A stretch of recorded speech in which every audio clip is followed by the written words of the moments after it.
Good evening, guys. I am here for the Joshin-Strike podcast with Ben the Legend, the the owner of Semper Esports. Now, first of all, okay, how did the Semper name came up? Okay, like who picked the name? Uh, I kind of picked the name. When I I was looking names. I like the Latin kind of Mm-hmm. names, and and the Semper name popped up just during a search. It's the Marine Corps logo for. It means always faithful, or Mm-hmm. always honourable.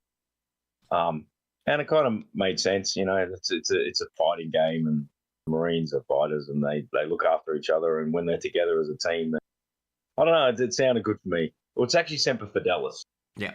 but they shortened it to Semper Fi. Yeah. And actually, it was interesting. I watched a movie the night after I decided it.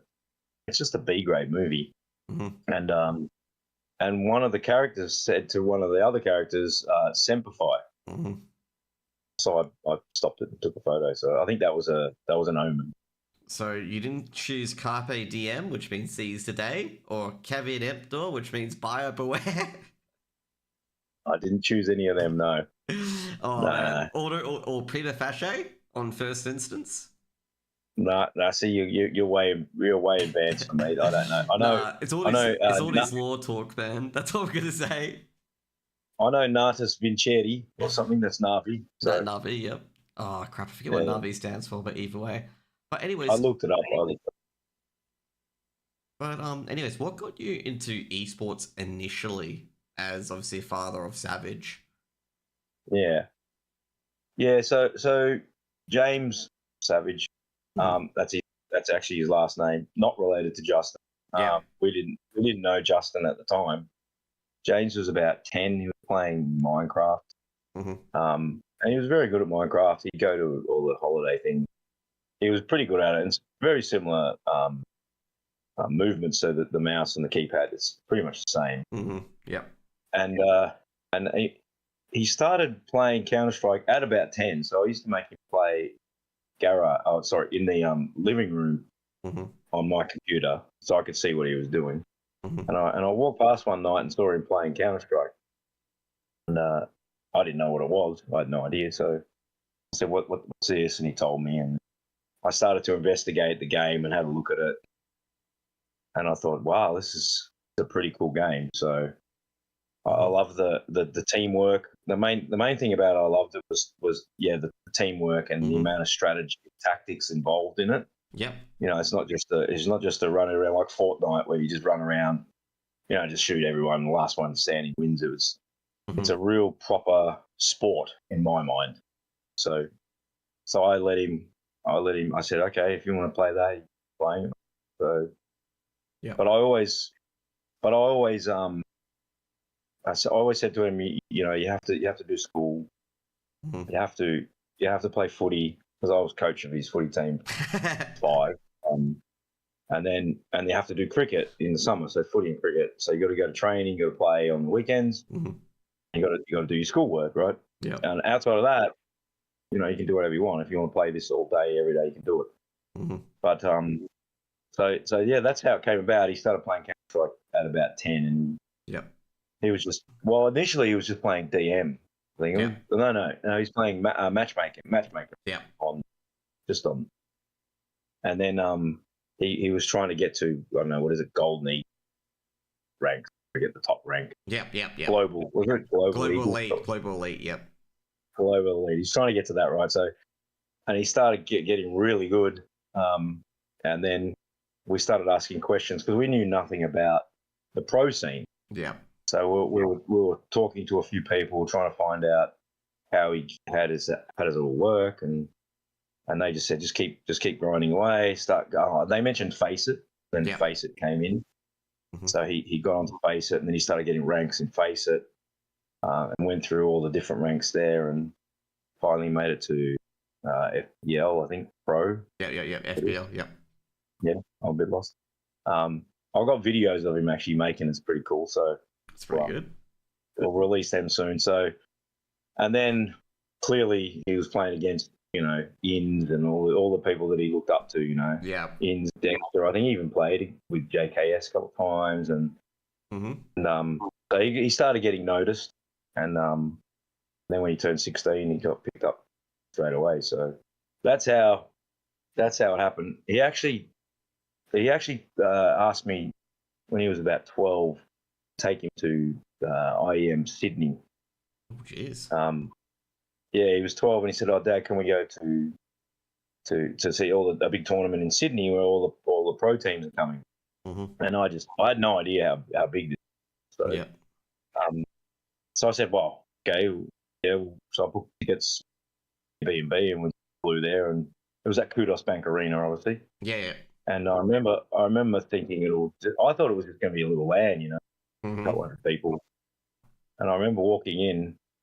First of all, the foyer where all the got Intel, you got all the convention. Yep. Yeah, all the setup, and then I thought, wow, this is pretty professional. And then we walked into the stadium, and it's full, and yeah, I just thought, wow, this is impressive. And I've got a video of that too, so hopefully all this video stuff comes out at some point. But yeah, I remember looking around again. Yeah, I remember turning to him and said, "Yeah, you got to get pro. This is awesome." Was that your first event that you've been to, like, of Savages, or did Savage go to like a lot of local lands as well? No, yeah. So that was So I took him to a local land down at what's it called? Landslide, I think it's called. Yep. Landslide. Yep. Landslide, and the guys running Landslide down on the beach. Anyway, it's on the beach in Melbourne. Yeah. So I did take him to that. The first one he went to, he was playing with a couple of guys, mates. They got beaten. Actually, one of the first lands he played was against the best Aussie chick. What's her name? Bibian. Bibian, yeah. Yeah, so Bibian was there playing. But he got beaten by them, and he said to me, "Dad, she's a pro. Like." So he's always sort of looked up to Bibian. And I think they came third or fourth or something like that. And then he went back. And then he went back the next year, and then he went back the next year. So he's gone from sort of 11 and 12 to 13, 14. And then I think he missed a year, or something, COVID or something. Yeah. And then he got picked up in a team and was doing really well. And then, to his credit, he went back again. He didn't have to go back. He did. And they ended up winning. So that was one of his first lands he won. And I did drop him off at a land in the showgrounds, the Melbourne showgrounds. I had one. I've got a picture of him winning his first land there. So that's pretty good.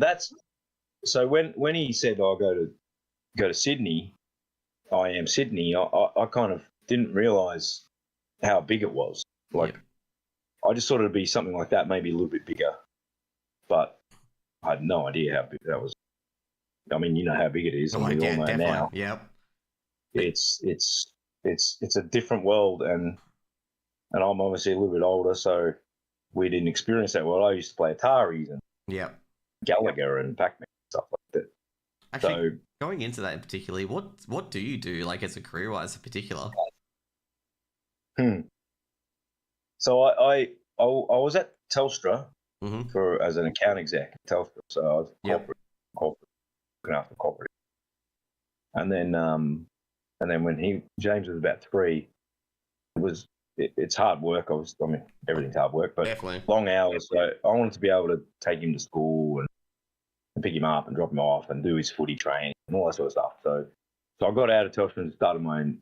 So I got a little excavator, which I'm still doing today.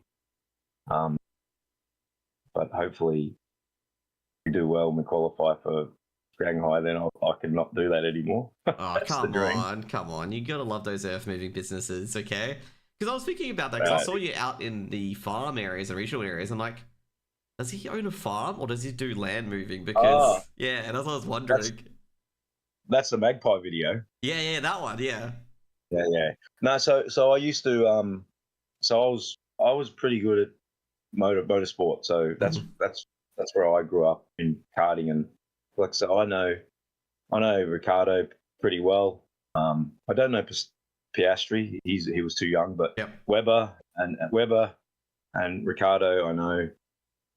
like they'd know, I could say hello to them. They Yeah. know who I was from karting and stuff. So, and all the supercar guys like Carpet.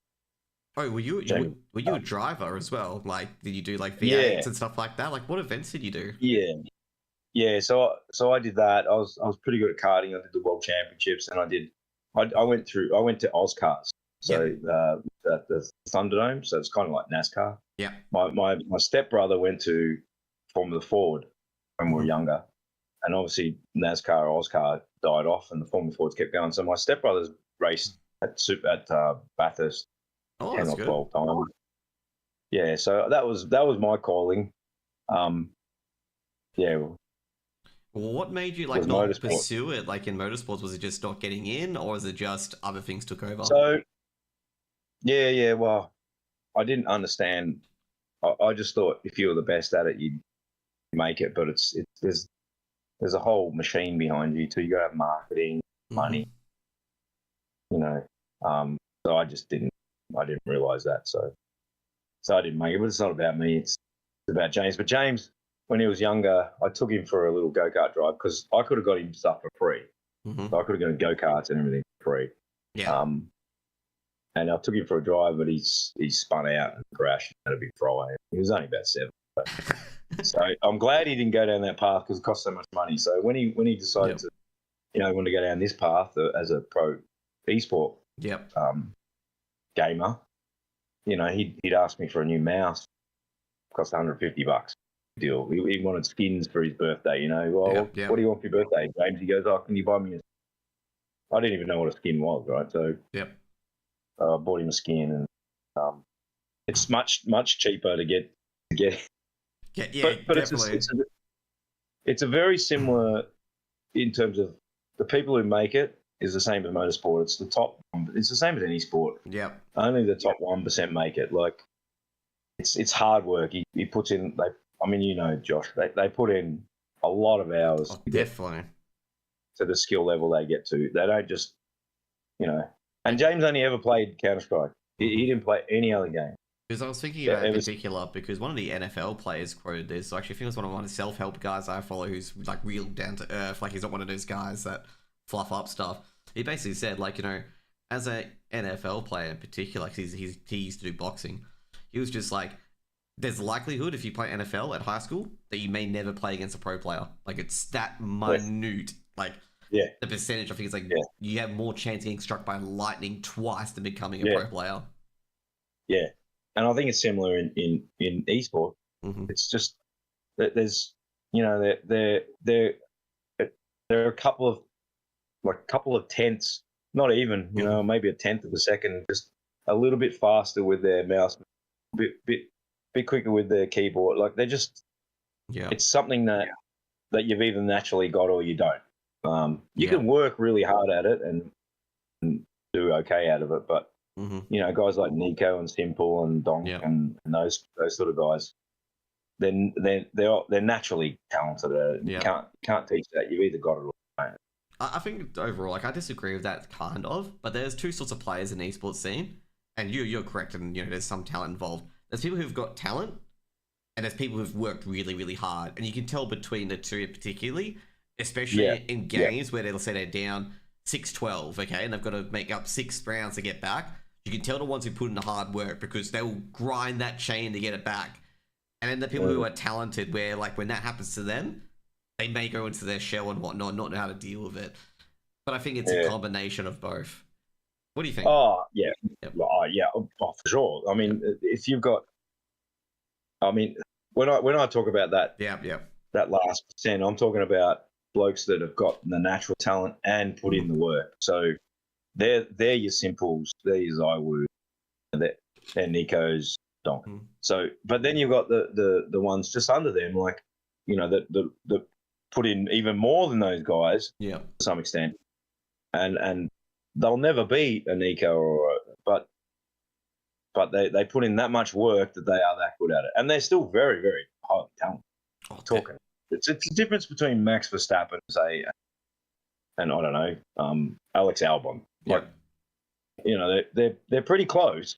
Mm-hmm. Alex Albon's a gun driver, but he's Yep. just not on the same Verstappen, and even he knows that. Yeah. but he works his ass off and he's in Formula One, and good on him. But yeah, I think a lot of people just think, oh, I'll just get on and play and play and play, and I'm going to make it to the pro scene. It's not that easy. You know, you've got to have the natural talent to get to that last 1%. Yeah. With the esports and motocross, since you, not motocross, sorry, motorsport. Yeah, I've almost made you into a bike driver, mate. You could have been on the dirt track. But what's any key differences between esports and motocars in particular? Like, other than the money, like any key differences that, or even same similarities where they blend in with each other? Yeah, there's heaps. Yeah, it's a really good question, Josh. There's heaps. And I notice it just watching him play. Yeah. It's the minute details. So it's hundredths or tenths or hundredths of a second that you're a little bit faster at reacting, which is all motorsport. I mean, you look at the motorsport, you look at the Formula Ones and their supercars. There's a couple of tenths difference, 2 or 3 tenths of a second. You can't even that's 3 tenths. Yeah. And you can be first or 20th grid. Yep. So it's similar. I think it's very similar in that respect. So it's the reaction time. Yeah. So I think there's a lot of similarities. I really do. I think most sports are the same. I think it's any differences at all, or nah? Well, obviously there's the physical side of motorsport. You've got to be physically fit because of the G-force and stuff. But that's the only difference. Although that's kind of changing, I think, a little bit in esport, especially in the last 4 or 5 years, where the players now that are the best, you can see that they're taking care of their bodies. They're going to the gym. They're eating well. You got a performance manager as well and all that stuff as well. Yeah, and that's one of the challenges. So as while it's not a physical sport, I mean, in terms of aerobic sport, there's still a physical aspect to it because these guys will play for 5 or 6 hours. I mean, some of the majors go for 4 or 5 hours, right? If they do 5 maps. Yeah. And that ability to concentrate for that long, that's hard work. That's a physical, to me, that's physical brain work. So if you're physically strong, your body's strong, I think that helps your mind. And I think the top teams are starting to realize that. And that's why you don't see any couch potatoes anymore that are all they're all pretty fit and they take care of their body. So there's a lot of similarities. In terms of the business side, there's a lot too. I've noticed there's a lot.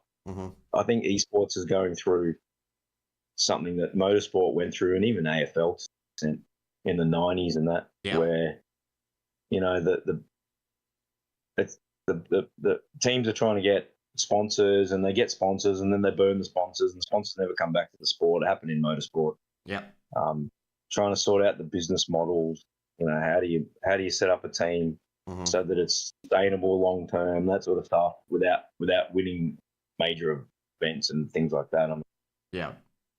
It's going through that. I think esports is at a very embryonic stage. You can see it. Oh yeah, definitely. I gotta say, I think there's only really 2 teams that have realized that aspect. One of them's bankrupt, which is the Copenhagen Flames. That's a different story. But Team Endpoint is definitely one of them, 100%, where they are not only just a team in England, they also provide all those facilities in England. And I believe, did you use any of those or no when you went over there? No.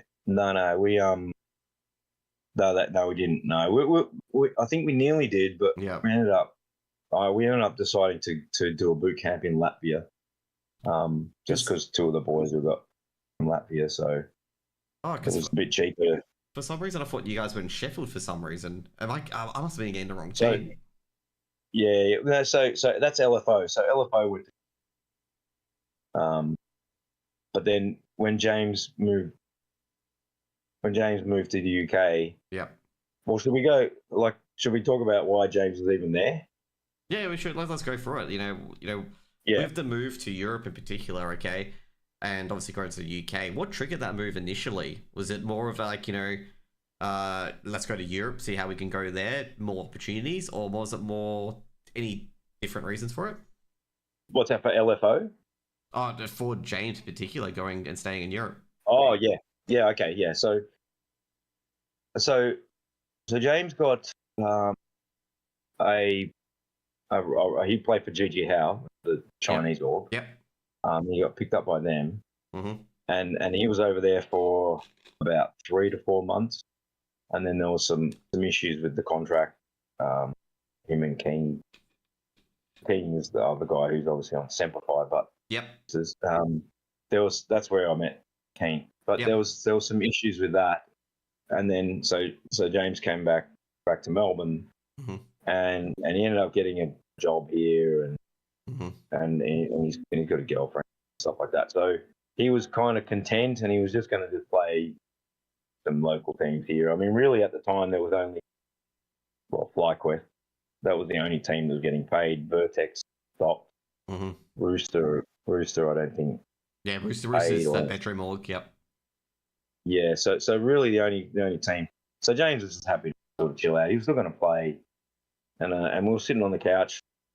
I don't know when it was early this year, Mm-hmm. and I said to him, there was a time about I think I was about 22, a bit older than he is now, but Yeah. when in the motorsport, when I was doing motorsport, and I was pretty decent, Mm-hmm. where I probably should have just packed up and gone Europe. Yeah. I thought I was good enough, so if I think I'm good enough, why don't I do that? But I got too comfortable here. Mm-hmm. I had my girlfriend, I had a good job. Yeah. I was just comfortable, so I didn't do it. Right. And I kind of regret that in a way. Mm-hmm. And I had this conversation with him, and I said, you're 19, you don't have any holding here. You can go. You can just go. Mm-hmm. Just go for a year. Just try. Just see how you go. And I think he decided, all right, I'm going to go. So we made some calls and talked to a few people. Mm-hmm. Obviously, got a spot in Sprout. Yeah. So to his credit, he's only 19. He just packed up and went over there. He stayed with a family friend for about a month. Mm-hmm. Then he had to get his own place. And then he went to Sprout boot camp. And Mm-hmm. I don't know whether people know, but yeah, during the boot camp, Sprout folded. So he was left stranded in Germany, in the UK. Oh, they're in the UK. Well, I was in Germany, yeah, but he got flown back. But he just paid a 6-month deposit down on his apartment in Sheffield. He went to Sheffield. Yep. He felt comfortable there because that's where LFO went. So yep. So yeah. So now he's just sort of playing like. Well, he hasn't got a team. He's not getting paid. He's getting money again. Yeah. But to his credit, he did. He set stuff up, and that's when I started thinking about sex. I thought, okay. Yeah. So it's more of like kind of when he started really committing himself to it. You're just like, hey, I'm going to help him out. Setting up the good structures and all. Yeah, it was kind of. I was thinking, how do I do it?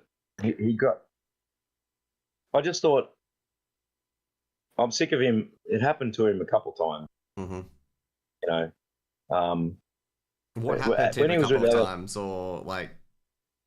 Well, when he was in LFO, they were a really good team. Mm-hmm. And if someone had to just come along and support them, then that would have been fantastic. It never sort of happened. I mean, it kind of did at the end when it turned into Encore. Yep. And Carl helped them, but then Carl got in a couple of players who came in and played and demanded pretty good salary, and that didn't happen. So then that folded. Then he went to GG. Who's Carl? Sorry. Carl is the guy who owned the Encore. Oh, okay. Does he have a gaming tag or anything like that, or nah? Nah, he used to play in early 2000s, and he started his own company. Okay. He's a lovely guy. Yeah, he's awesome, Carl. Mm-hmm. But he tried to make it happen, and that didn't happen. Yeah. And then James went to Vertex, and I don't know what happened there. But he signed a contract. This is a problem with. So in my head, I'm thinking, what's wrong with this industry? Like, what? Yeah. When you sign a contract, to me, like I'd prefer not to even sign a contract. You shake my hand, that's it. Where it's done. Yeah. Like it's it. I shake your hand, that's my word. Like, but we got to do contracts, but they're not even worth the paper they're written on. Like, it's really annoying to me. And so he got messed over by that. Yeah. Then he went to GG Howe, got messed over by that. Then he went to England, packed up his whole life, went there, and then he got stuffed over by that. Not his fault, not Sprout's fault, obviously, but everything kept happening to him. And I thought, you know what? Why don't I just start my own one and get him? Yeah. And get a couple of gun Aussie kids, but a couple of Europeans. I was thinking, I've got to get a couple of Europeans. You did the full. You did the full Thanos routine and went, fine, I'll do it myself. Thanos, is that Marvel? Is that Marvel character? Marvel? Yeah. You got probably. At the end of the first movie, he's like, fine, I'll do it myself. After Loki failed. Okay. Yep. I got it. Yeah.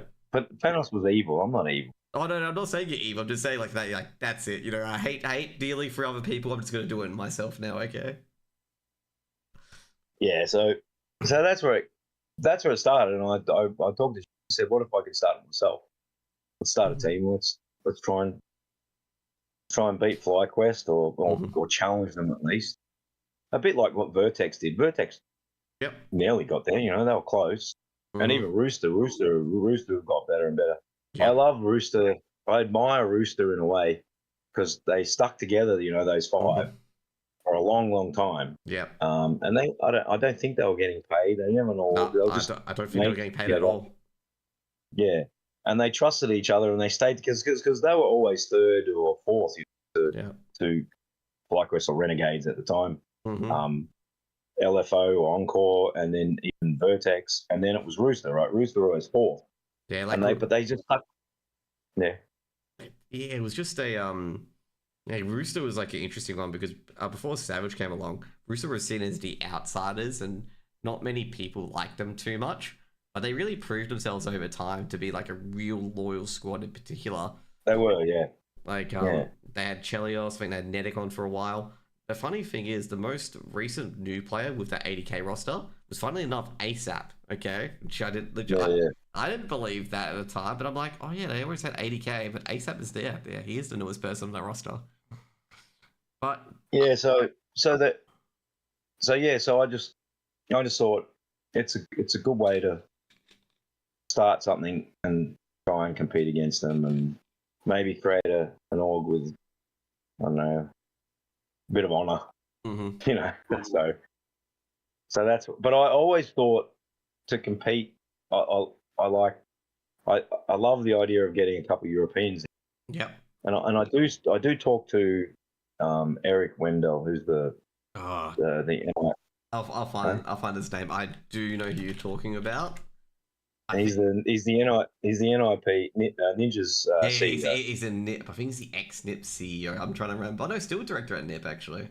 No, he's the CEO. No, you're talking about Mr. Gunderson. Never mind. You're talking about Jonas Gunderson. Yeah, Jonas Gunderson. Okay, yeah. I was like going like, I know he resigned. I'm like, is that the CEO? But I know Eric is obviously a NIP. I'm like, which one resigned? So I spoke to Eric. I don't think you mind me saying this. And I said to him, why don't you guys, why doesn't the European team start, how they have their academy team? Yep. Why don't you start a team in Australia and call it the Young Ninjas or something like that? Yep. Or the Aussie Ninjas. Not the Ninjas, they've already got that. The Aussie Ninjas. Yep. And he said, oh, look, it's a great idea, but we're not allowed. We can't do it. We can't only for a certain amount. We can only enter one team in an RMR, blah, blah, blah, right? So, but he liked the idea. And then I told him what I was thinking, getting two Europeans to come here to put together with three Aussies. Because the Europeans, I mean, they even James been over there for 4 months. He's been playing. He was telling me how there's just so many. These kids have been playing like him. Yeah. So, and there's not only 2 or 3 of them. There's literally hundreds of them. Yeah. So you just get better and better and better. So I thought, if I can convince a couple of the European guys to come here and play for me, I'm not going to get tier 1 players. But tier 2, on the verge of tier 1, Yeah. I reckon I could get with the with the carrot of making a major. Yeah. And that's when the whole idea kicked in. Oh, yeah, okay. Well, if I can get a couple of Europeans, so that's when I talked to Kane, Christus, and he was umming and ahhing, blah blah blah. It's a big decision. Yeah. Yeah, well, I mean, he's flying halfway across the world, and Exactly. I mean, he did it at GG Howe, and I did meet him in China. I went to China with James, and I met Kane, so I got to know him, and the time in Latvia when I saw him, he's an amazing IGL. Like I've seen a lot of IGLs. Well, the ones I've seen, he's off the charts good. Like I can hear him. I can hear what he's saying and how he's communicating what they want to do mid round stuff. He's so clear, concise. He's really good, Josh. I'm telling you, he's gonna be the difference. He's very, very good, very, very clever and very smart. Are you sure he's better than APOC though? Okay, Tom is very good at feeling like I'm in a meditation session or at a yoga clinic. Okay, you could probably put that music on, and Tom's calls would be like raindrops. By Tom. Yeah, Tom's awesome. Well, when I was working out what Australians, Aussie, I need 3 Aussies, right? Obviously, I'm getting James. I would never have done it if I did James. And I was talking to Tom a fair bit. And, yeah, he would have been good, but he's got circumstances that can allow him to do it. But yeah, I can see his understanding of the game is very high. Oh, definitely. And he actually, we actually talked to him. Keen and James talked to him a bit. Yeah. But yeah, he's good. But no, but Keen, yeah, he's gonna be interesting to see how we go. Yeah. Actually, I want to ask a few other questions, particularly because you mentioned Nip obviously as well, because your first experience at ESL Pro League, I believe it was Encore, was obviously being on the ESL interview as well. With Heku, with Heku, and then you also had Rez and Savage were really good mates as well at one point. Yeah. Because Rez really loved the Aussies. How was that, being at ESL Pro League? Like, how was that experience overall? Yeah, well, so that was the first. So when James moved over, they went over. The LFO boys went over and stayed in Sheffield for about a month and a half, and James had never met APOC, Licky, Sterling, and Hazza. That they'd been playing online together because it was during COVID. So never actually. And James was only 16 at the time, so all of a sudden he's flying halfway across the world to meet them. And first time he met them was literally at the airport. So, so I thought, you know what, he's 16. I'll go over there and stay for a bit and meet the guys and make sure he's safe, and happy, shit like that. Anyway, so we went to Germany. We were going to go to Malta, but they changed it to COVID. Yeah, studio. In Germany. Yeah, so we're in Germany, and then their coach, they had kind of a coach at the time. What's his name? Do you remember his name? Huds, I believe. Huds, yeah, Huds. Oh, Huds is going to kill me. Yeah, so Huds, a lovely guy, right? So he got COVID the first match. They played G2 in the first match. Oh, is that right? It's easy. Just kill Nico and you've got it. Kill Nico. So I was sitting in the players' lounge next to the guy who coached G2.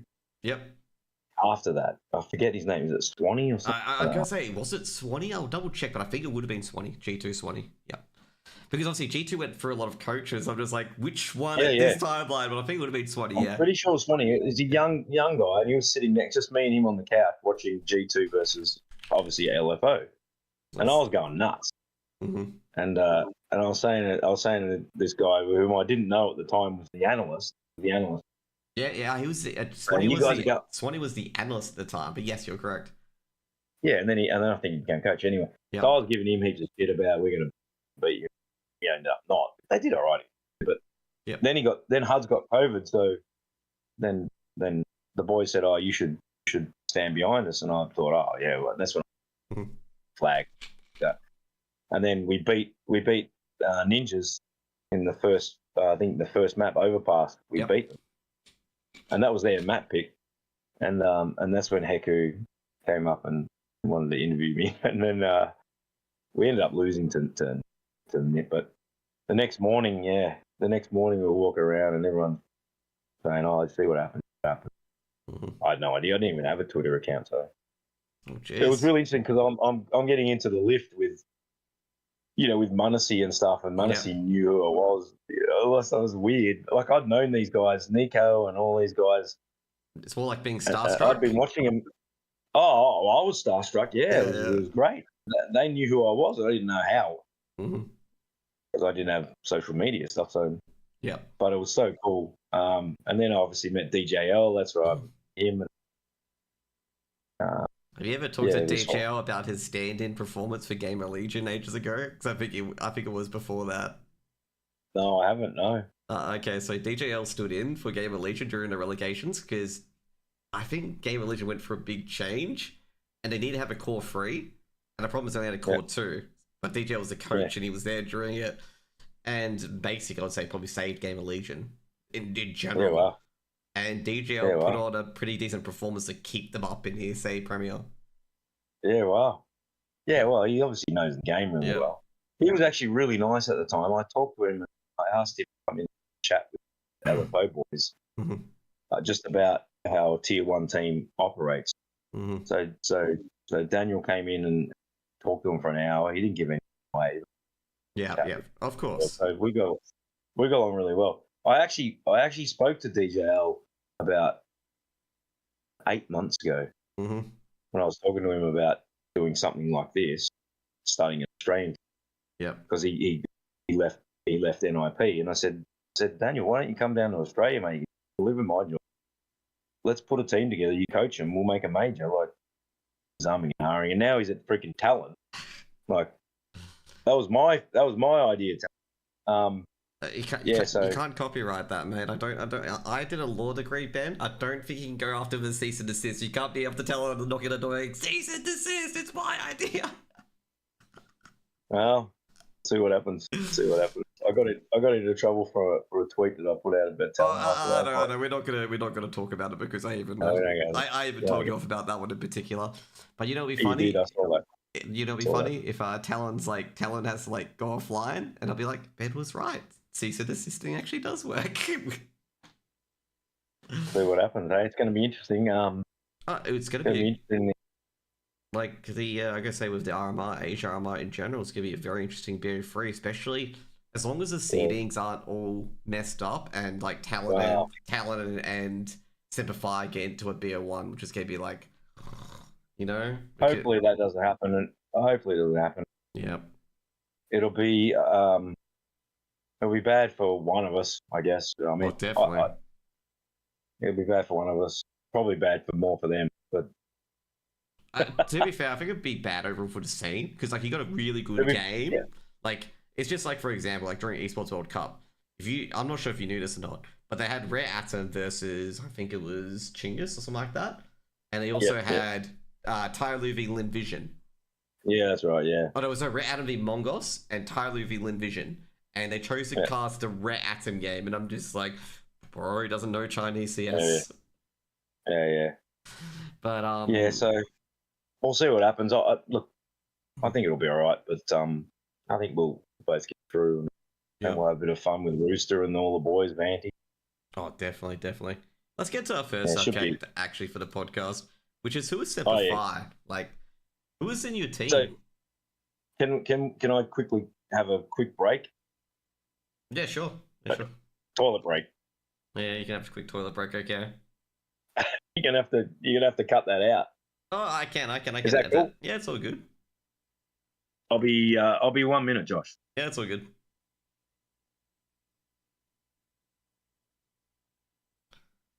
Okay, guys, we'll go to a quick break as Ben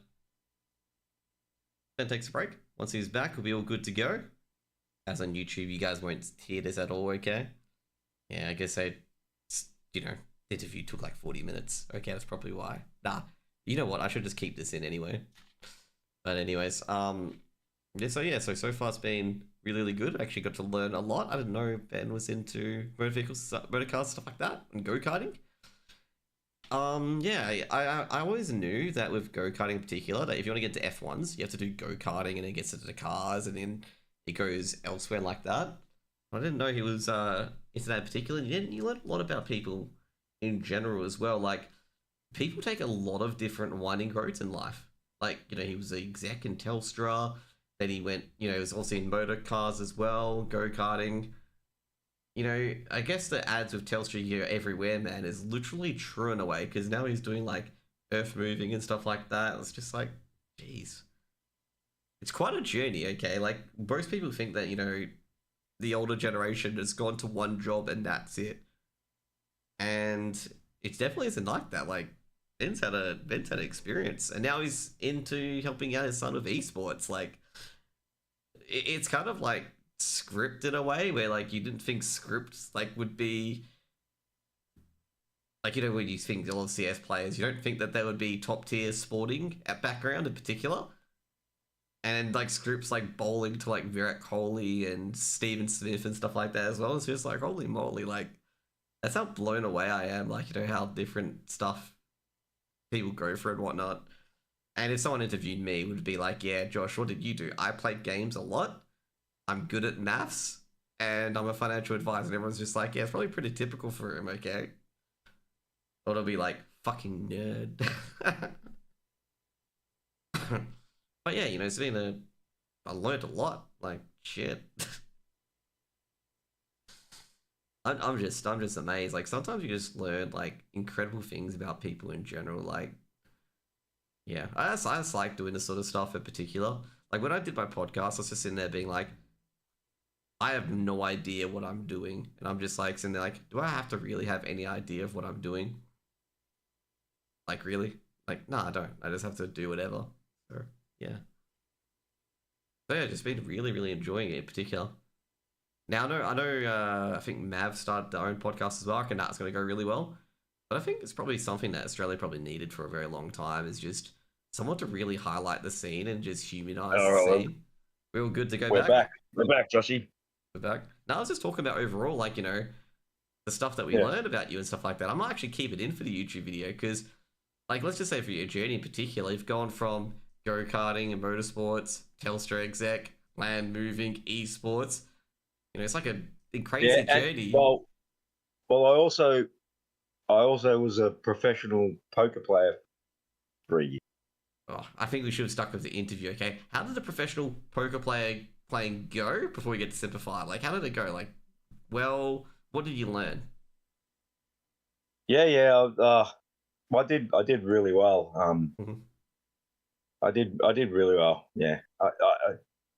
I mean, it's a long story. People probably thought about it. You can look me up on poker. Just type in Ben Savage poker. You'll see. Yeah. Do you have a cool nickname at least?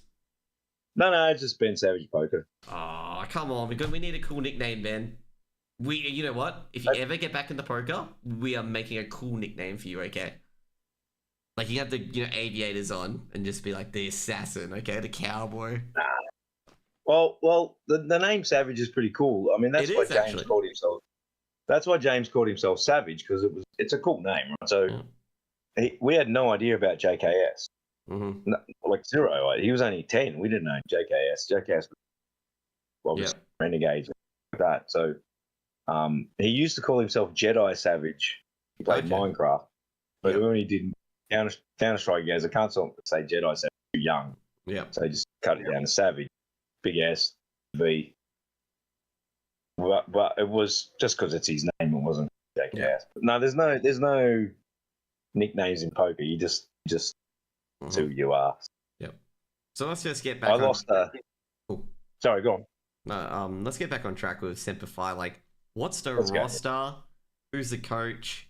Introduce me to your entire team and what they do. So, well, we don't have a coach. I don't have enough coach. Clearly, DJL. He got offered more money to go to Talon. So obviously James, son. I wouldn't have done it without him. He knocked back a pretty good deal. He got offered a pretty good role in Europe, and he held off until I get the money. So I got James. Then we've got Valiance, Matty. Val was a good one. He was a really good get because definitely 100%. Like, yeah, he's, and I spent a bit of time with him, obviously, away. I picked him up actually, take him to the airport. We travelled.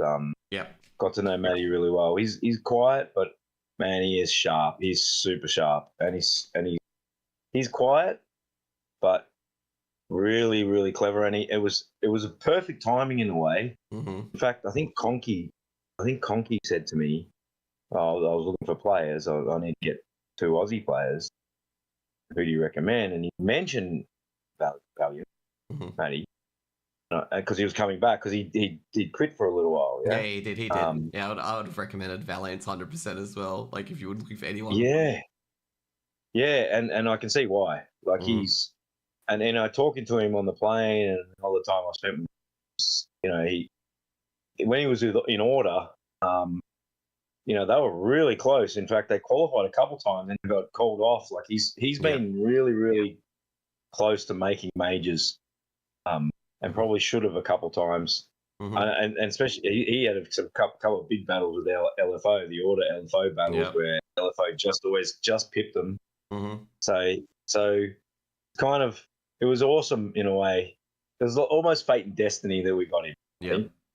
So as well, when Vertex went to CCT, and particularly like Valiance was really giving Bad News Eagles an absolute rough time. Like he was just giving them 1Ds as well. Like they're winning half by rounds, and I'm sitting there like, shit, Valiance is now turning up. Yeah. And Val's, I could see in there when they were scrimming, when they were doing boot camp. He with Keen's IGLing, he was loving it, because he's a quieter guy. He's quiet, but when he's got some when he knows his roles and that, he knows what he has to do. He's super super sharp and really intelligent, like really good in-game sense and stuff. So he's a massive pickup in my opinion. Massive pickup. I had no idea he was coming back, and he deserves a shot at a major. So. Oh, definitely. And most importantly, is he getting the hat put back on to his HLTV profile picture? Yeah, I saw that. I don't know about the hat, but we'll sort that out, Josh. We'll try and sort that out. He has the Clark Kent. He's the Clark Kent super thing. Like he puts the cap on. It's just a normal. Yeah. He's just Valiance off. Who is he? Yeah. Off. He's off. Yeah. So I'm super excited for him. He deserves something to happen. Yep. So hopefully we can make that happen. So I got Val. He interviewed really well with Keen and Jane. Super super smart about the game stuff. Yep. So I think he's an anchor. But definitely good anchor. He anchors B Inferno with Vexite, and that side was just no entry on Inferno most of the times. I think he anchors A on Nuke as well when he played for Order. And he was a really, really good last stand. He'd get you at least 2 kills before he went down and gave away A. And I'm trying to think of his other positions, but he was just one of those guys that are just sharpies. They're just really sharp. They can just make the other team have to really fight and really push him down to take him out. Yeah. So we got Val, and then Vision. So Ethan. Yep. He was a kind of an outsider. I forget who mentioned. It might have been A-Pop starter. It might have been. Yeah. Said have a look at this kid. So, and I call him kid because he's not. So he's like James's age. He hasn't been playing as long as that. Oh yeah. Yeah. So I sent Keen and James. I said have a look at this kid. So they Keen looked at all his demo and came back to me and said, yeah, man, he's fresh, but he could see there was a couple of things that he saw that he goes, yeah, this get him. So so I spoke to him. And, he was so keen to get involved, and ever since he got on board, he's just grinded hard. Even the time we spent over there, it's funny actually. He's sitting next to Krista's 5, they sit Yeah. 1, 2, 3, 4, 5 next to next, and because he's new at it, but he's sharp, but he does stuff. He drops back into Aussie mode.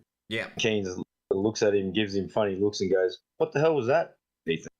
Why'd you do that?" And Nathan goes, "Oh," and he goes, "No more of that. Don't do any more of that. Stop that." And he goes, "Oh, okay." So he's really, really eager to learn. Yeah. But you can see he's like from the first day at boot camp to I was only there for about 8 or 9 days. They've just finished, so they stayed a week a bit. But the first day to the 8th day, his progression is amazing. Like he's good. Yeah, he's super sharp. Like, is it just more like showing trust in his team and stuff like that? Keen's like, no, come with me, like, stuff like that. Just more of like, togetherness basically. Now he's just like full trust. Yeah, I think he was. It was one of the first times that he's played in a team, 4 guys around him that are really good, and it just he's realised, oh, okay, so I don't have to do everything. I just got to do this and this, and then I've got to think that they work the way they're working together. Yeah, it's special to watch. Yeah, and they're starting to work like a hive mind.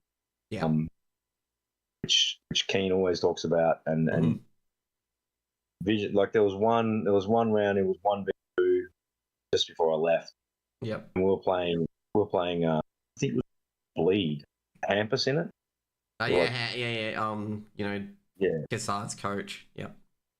Yeah. So we're playing him. It was 1v2, and he's gone into the site to try and defuse, and as he's walked in, he's commentating to himself in a way.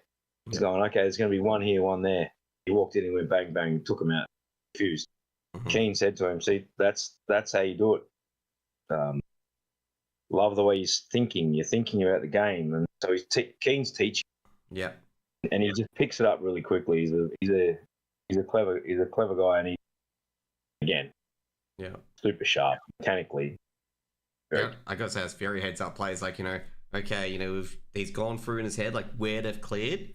Yeah. And like where the best spots would be from their point of view, and what's the best opportunity for myself, and he's gone and done it. Yeah, brilliant.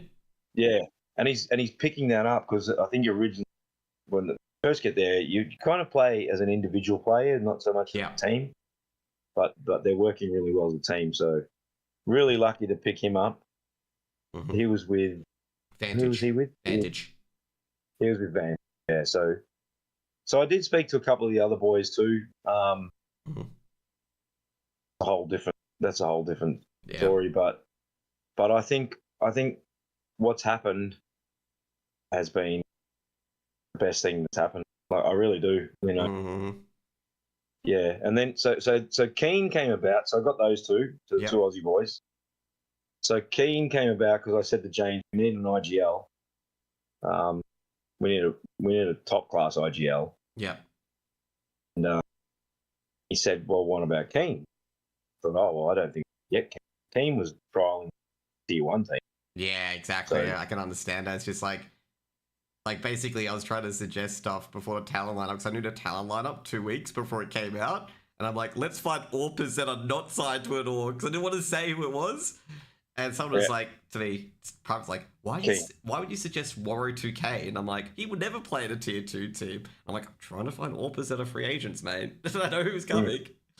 But yeah, I can understand that completely. It's just like, why would they sign with an AU team? Yeah, well, originally he's like, oh, no, play AU, and EU Tier 1. And I said, like, I could understand, and I said to him, Keane, if you come here, you can live in Australia. I'm putting him up. He's staying at my place. Yep. You can play. You're going to be the IGL of a team that could possibly make a major. I mean, we've got FlyQuest. We're going to have to play it. We didn't realize Talon was coming, but that's. Yeah. And obviously Rooster. There's a couple of really. I mean, you're obviously setting a target basically as well. Like, it's only FlyQuest. If we can beat them, we're in basically. Yeah. yeah. So I've said to him, I said it's an opportunity for you to show how like you can take a team of four and lead them. That's only going to do your reputation, good in Europe. Like if he comes down here and we do really well, Yeah. in 12 months' time, he's probably gone. I won't be able to afford him. So It's kind of like Hooksy, basically. He did really well the yeah, Flames. Yeah. yeah. So that's how I kind of convinced him. Mm-hmm. I didn't convince him. I was just like, dude, this is a good opportunity for you. We're the first time. We'll be the first Australian team, really, or Mm. in Asia are starting to do it, get the European players, but Yeah. we'll be the first Aussie team to do it. I can't pay you big bucks, but the rewards are there if we can make it. Yeah. So I got him, which was a big coup. It was a Mm-hmm. big decision for him though, but so grateful that he said yes. Yep. And then I said to him, now you need to get another European player. Yeah. I don't know any of them. Mm-hmm. And that's when Shady came up. So Martin Goodman. Yep. So Shady's only 21, I think. One. Yeah, he played with that ex-Gucci roster basically because Yeah, when the Gucci Bardoff, roster. yep. Yeah. So Martin's I think he was ranked top 7 or 8 Mm-hmm. Europe. Face it, Yep. like this kid's he's amazing. And I like during the boot camp, I was watching him. Holy crap, this guy's good. Just his mechanical ability Mm-hmm. off the charts. What sort of So AWPer is he? Is he like really aggressive or really passive or? Keen or No. Talk about Shady. no? Shady's rifling. Keen's open. Oh, okay. That's what he was. I thought Shady was AWPing. I didn't realize it was an IGL AWP role. He's an IGL AWP, yeah. Yep. Which is really interesting, Josh, because I've always said to James ever since it started, I think that's the ultimate to me. The AWPer should be the IGL because it all revolves around the AWPer. I like it. Obviously, teams work differently, but to me, the best setup for a team is the AWPer, the IGL, and the four riflers work in conjunction with the AWPer, and that's how you can control the map. So Keen's AWPing, and he's super aggressive. Yeah, like I've watched super aggressive. So which is good because he'll shoot somewhere and then 3 seconds later he's at a different side. He's on the other side of the map. So when people play us, they'll have no idea where he is. He's moved like that. But yeah, so he's AWPing, and then Shady will be rifling, and so yeah, that's how it came about. That's the team. So. Yeah. Well, so how do you get Shady in the end? Was it just like basically Keen picked them up, or like was there anything had to be done to get him over, or that's it? That was all Keen. That was all Keen. Yeah, he trialed a few guys in Europe. Shady ended up under these Shady's, and I think Shady can play in a tier 1 team. You'll see. He could play in a tier 1 team, no problem. So we'll see whether Semper gets picked for parts after they play very well, or. Well, I've built in a massive buyout contract, so go for it, boys. I'm not sure. Are you sure you're an Australian team and not a South American team? No, we're definitely an Australian team. But I hope that they stay with us. Like I would like these 5 to stay together like for a couple of years. I mean, if Keen moves down here, I'm trying to get his girlfriend a job too, so she can move down. They'll love Australia. Yeah. Would it be said as well that you could play a similar role to like what MJ did with Mind Freak when he got his boys to Na'Vi, where like you might package deal them out to another org to pick up? I don't know much about what happened there. Oh, so what happened there? MJ had a Halo team, and they got picked up by Na'Vi. That's what I'm referring it to. Okay, like would that be something you could be open to as well? You're hoping that will happen as well. Yeah, I mean, I'll never hold them back. The ultimate to me would be do really well and go. I want Shady. I want all my players. Like take them all, no problem. Also, And then I can get the up and coming Aussie kids, build that. Hopefully James will stay with me, but if he wants to go somewhere, he can go somewhere too. But I just want to, I don't know, I want to help the scene. Trying. It's hard though. Yep. Yeah, it's hard because I don't have huge amount of money. So the money I got for this was I just obviously I play poker. Told you about poker. We play poker once a week at my place. A friend of mine runs a poker my joint every week. So I got a lot of contacts in the poker world that you know these guys I got anyway. They're connected. Yeah. So a lot of them have invested into it. You know, they saw me watching it on television when we were playing a game. They go, "What's this?" And I go, "Oh, that's Counter-Strike. James is playing." Blah, blah, blah. So they kind of the last 3 or 4 years they know kind of what it is. And then when I told them what I was doing, they're like, "Yeah, I'll." So, yeah. So yeah, I hope. I just hope we do well. Yep. What's the goal of the Simplify org overall? Like, you know, what are you trying to achieve, like, now, medium term, and in the long term? So now is obviously try and qualify. I've got them for 12 months, so even if we don't qualify for this one, try for this one. I think it's February or March. That qualification. Yeah. So the second I've one. so I've said to the boys, look, you know, they've only basically had 14 days or more, 18 days boot camp. But their progression from day one to when I left was massive, and then they apparently got even better. So, you know, if we don't make it this time, I said it's no big deal. Let's just spend another couple more months. I'll try and make sure I've got enough. I want them to spend a fair bit of time in Europe. Yeah. But come back here, obviously play the tournaments here. So that's short term. Yep. Medium term would be to solidify the org. So I've got enough money to, in case we don't make years, to be able to pay the players here.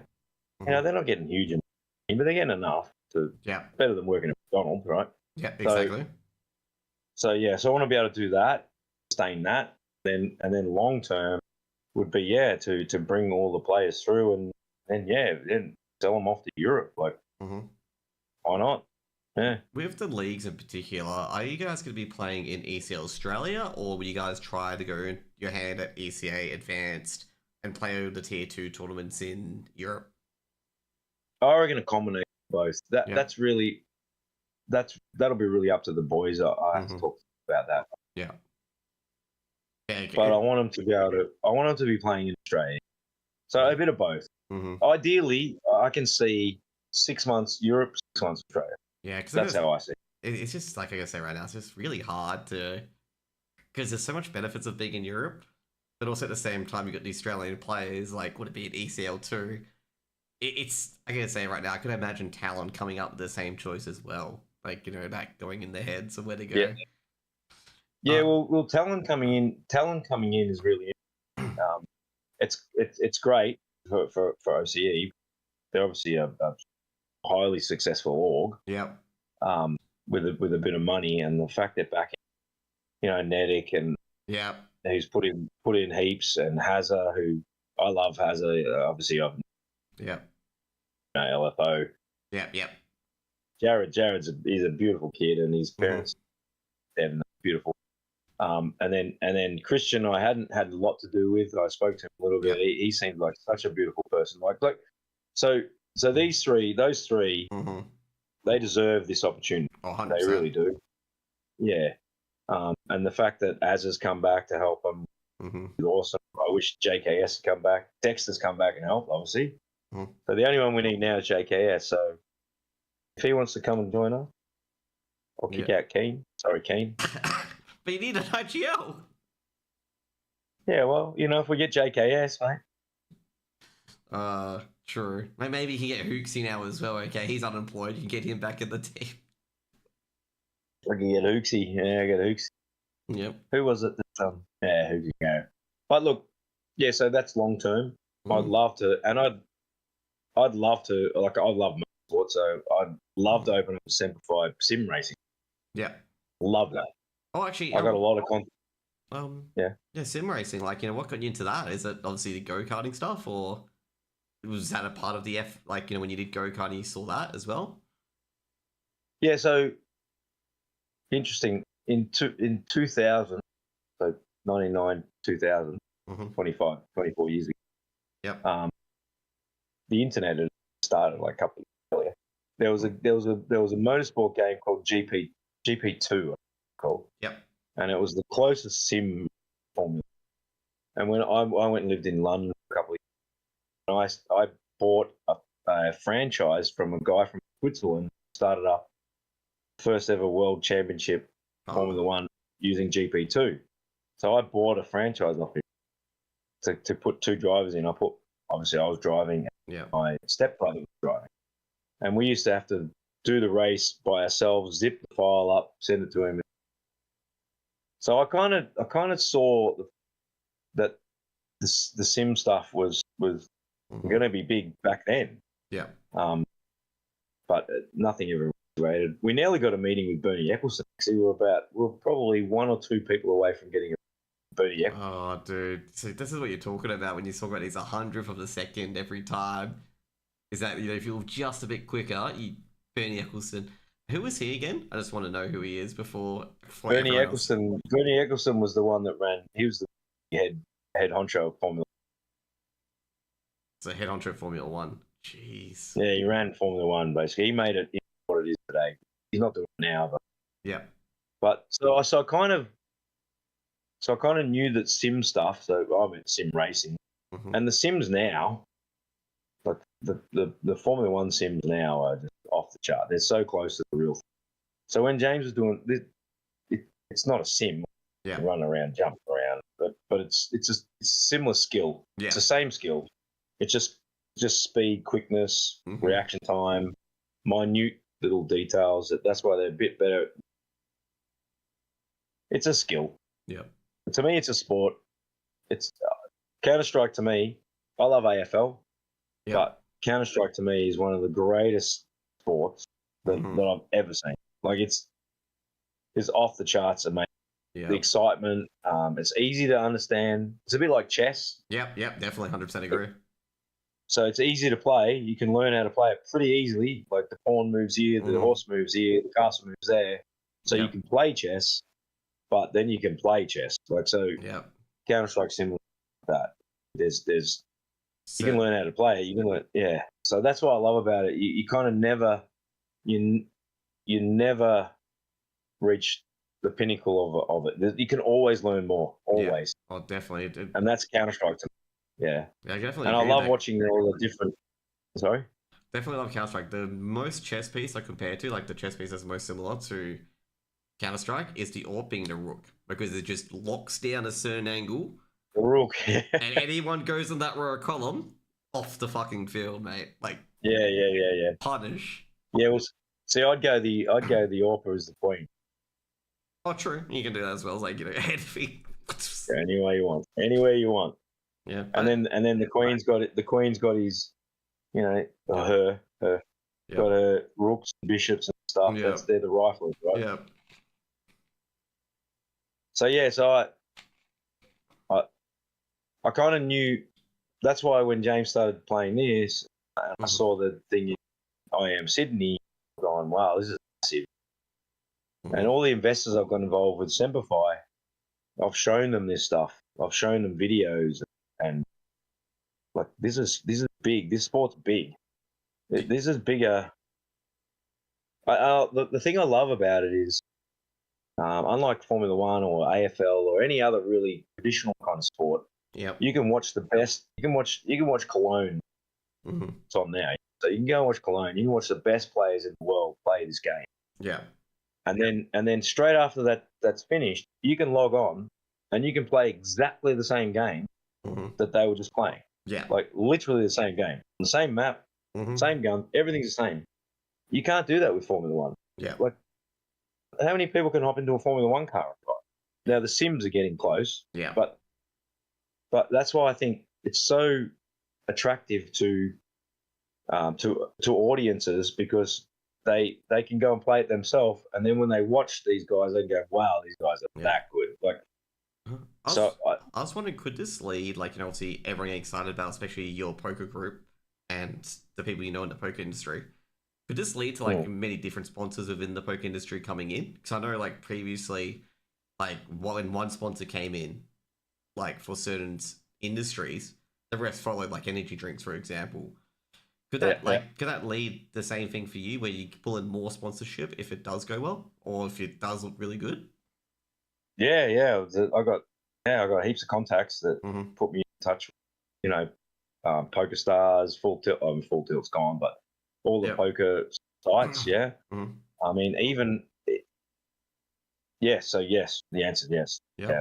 Yeah, I think it's a great avenue to sponsor and promote their sites. Yeah. Because poker's a very skillful too. So it's there's obviously an element of luck. A lot of the mental, a lot of the brain power. Yeah, and reading players and stuff like that. And I was telling James when he play, he'd push, he might push long, say on the tee side. I remember this specific example, right? Yep. So he'd push long tee side on overpass, and he just push long, and some guy would be standing right there, the CT, and just shoot. Yeah. I remember him saying, "Oh, that's ridiculous. He shouldn't be there." And I go, but James, he was there. Yeah. And he goes, "Yeah, but that's a low percentage play." And I go, "But he got you, right? So you got to think how they think. You got to get in their minds. Like, is that guy going to do it again? Most likely, he's going to do it again. Yeah. Now, if you're the CT, you're going to think, well, this guy's going to think I'm going to do it again, so I can get like there's all these mind games in Counter-Strike that's similar to poker. I think. Oh, definitely. There's a lot of cat and mouse. That's why I love the Counter-Strike so much, because Counter-Strike has a bit of everything in it. You know? It's a brilliant game, Joshy. I really, really love it. That's why I love it as well. It's like an insanity, like all the smokes, all the flashes, like all the timings, the reasons why they do certain things, like what they're trying to seek for. Like, one example is in Nuke, where they hold that weird off angle. And I'm going, why do they hold this weird off angle? But you can take a sliver. It's in secret, where it's like, I think it's a part where you can see someone not entering secret, but from the stairs at below, there's this little angle where you can see a sliver. And if that color changes, they know someone's coming in. You can throw a smoke or a Molotov to get them out, so they can't proceed and they can't punish you for it. And there's also all these things like seeing a hand or foot, like identifying what's a hand and a foot in the smoke, or something that shouldn't be there, or noises as well, like whether it's a bait or anything like that. Yeah. It's such a huge game in particular. I'll go on to a different subject. We've been through Semper, what they're all about. They're basically trying to. Oh, they are trying to make a major, and they really want to take down the big dogs. They're aiming for the sky, which is really good to see. I mean, you got to set your standards to the sky and try to build yourself that way as well. But we'll go to the next topic, which will be about how to support your kids in esports. Yeah, that's a good one. You had a panel about this at DreamHack Melbourne, I believe, with, I forget who was hosting it, but I know Savage was there. We had Annette, so Inz's mum. Yep. She's awesome. She was awesome, actually. She almost took over the stage. She's amazing. Yeah, I saw she was pushing you off at one stage. That's how much she was taking over the stage. She was going push. Oh, she almost could have run it. She almost could have run it. So we had Annette, Deb O'Brien, so Jared has his mum. Yep. He was on too, and then myself and James. So I think the main thing is the balance, in my opinion. So kids do esport. There's nothing wrong with that. What I liked about what James did is he concentrated on just play all like different games every night. Yeah, he had a full schedule, didn't he? Like he had time for homework, or was that more you involved? Well, no, it was more. I said to him, you can do whatever you want free time, and that if your free time you want to play computer games the whole day, well, that's fine. So, but you got to do this, this, this, and this. You can't say to me one night, like when he's 12 or 13, oh, Dad, I don't want to go to footy training. I don't want to go to footy training. Yeah. Hang on. I've got someone called. Yeah, I don't want to go to footy training, and I want to play computer games. I don't get it. Yeah. So I think that's the balance. I think it's the balance in playing the games and also having real life stuff. So I understand why people get upset and they get worried about kids just sitting on the computer the whole time. Yeah. Which is kind of fair enough. You need that social interaction. Yeah. But there's nothing wrong with a kid showing an interest becoming a professional at something. Yeah. I always use the example, if your kid 11, a boy or a girl, and they wanted to go out every night after school for 2 or 3 hours and kick a football or kick a soccer ball or play cricket. Yeah. For 2 or 3 hours every night after school, you're not going to say no, are you? Yeah, definitely not. But if they said, "Oh, I want to play a computer game for 2 or 3 hours," they say, parents kind of go, "Oh, they don't kind of understand." Yeah. Good leads. So that's I think that's is a balance. Yeah. As long as it's balanced and they do good at school and they do other stuff too, they don't just do computer games. 10. Yeah. And I'd be worried if the kid doing all different games. Yeah. Like it's just becoming a jack of all trades and not a master at one. Yeah. If they want to do something, then you pick it. It's like someone who wants to be a professional soccer player. Yeah. Kid at 11 says, "I want to play soccer for Manchester United." You go, "Okay, well then you got to go practice soccer every night. You don't practice soccer one night, practice baseball one, cricket another night." Well, at least the sports mix, like, if they play soccer and then they play AFL, like, it's like, you can vibe with that. But that's fine. But if they play cricket, baseball, and other stuff, which is not too much related to soccer, you're just like, no. Yeah. So that's what I'd say. You can support your kid in esports, but you have to have a balance. But so James got to about 14. He was about 14, and he said, "Dad, I've got to make a choice." Like, that was at the point where he was playing cricket, he was playing football, and he was doing Counter-Strike. And he goes, "I actually want to be a pro at Counter-Strike." We go, "Okay, well, now's probably the time we put more time into Counter-Strike." So he stopped playing. Yeah. And also their hands are that's their life, isn't it? Yeah. You don't want to break fingers or busted hands or something. Yeah. Yeah. So I was supportive of him stopping at 14, but if he was 10 or 11, stop older. Yeah. Like, with going overseas in particular, because obviously not many kids go overseas from Australia to compete esports online. Is that a different way to, like, support your kid through that? Like, obviously you went over with James to make sure he was going well and whatnot. How would you perfectly support your kid going overseas to do esports? Like, is there anything that you would have done better, or anything you want to suggest to other people who are potentially going through the same choice?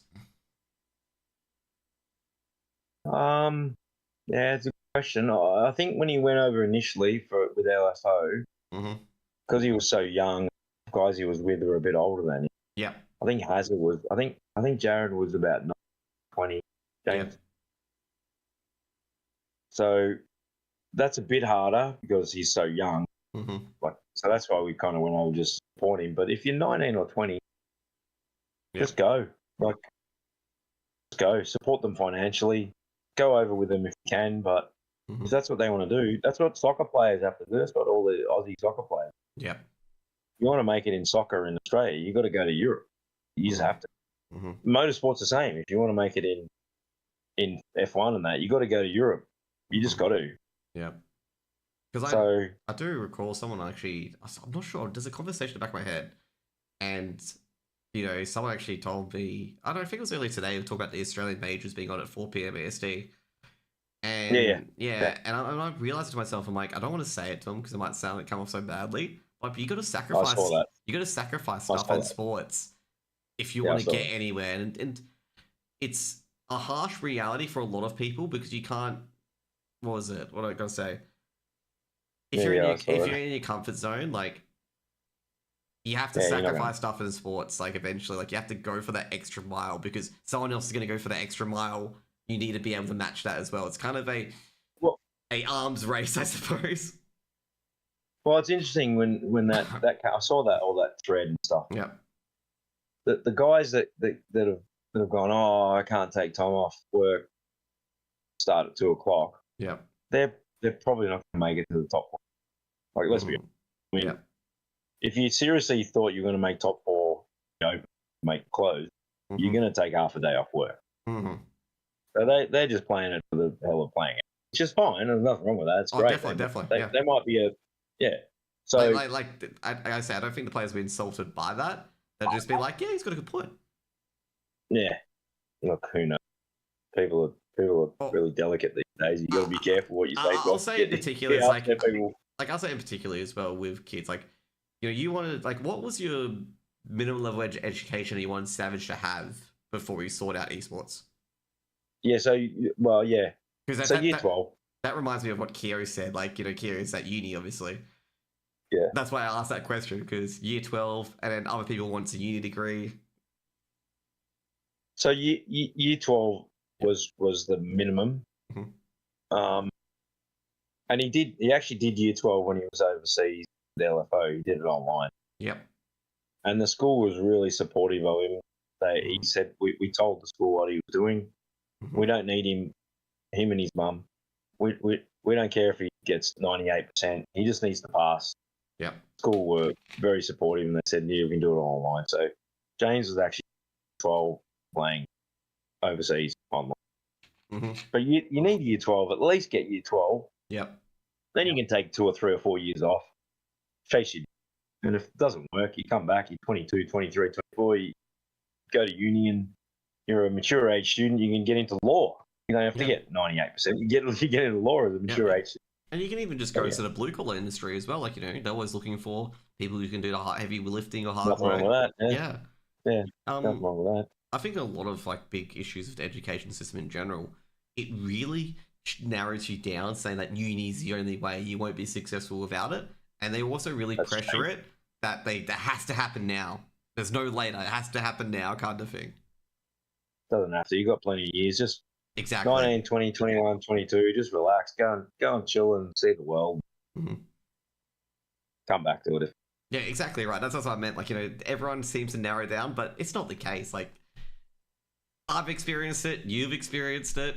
It's just like, even though I went to uni after high school, I'm just like, I want to do it because I want to become either a lawyer or something in finance. It wasn't because the school was pressuring me to do so. Yeah, exactly. Yeah, so just chase your dreams, mate. While you got a chance, do it. Once you get 24, 25, the world changes. You get a stable relationship. You start having kids. Everything changes, right? It's all different. Yeah, you start losing your hair. Now you're bald. No. Come on. No, you're all right. You're all right. I was just making a joke. There, man. Dude. My front hairline's receded so much, it's not even funny. Like, if I want to spike up my hair, I can't. It's getting to my fringe now, so it's just like, I can't even spike it up anymore. You look alright, Josh. You say I'll be alright, the next year, there's no hair. It's gone. It happens like that. Yeah, bam. What's the next question? Shoot me a question.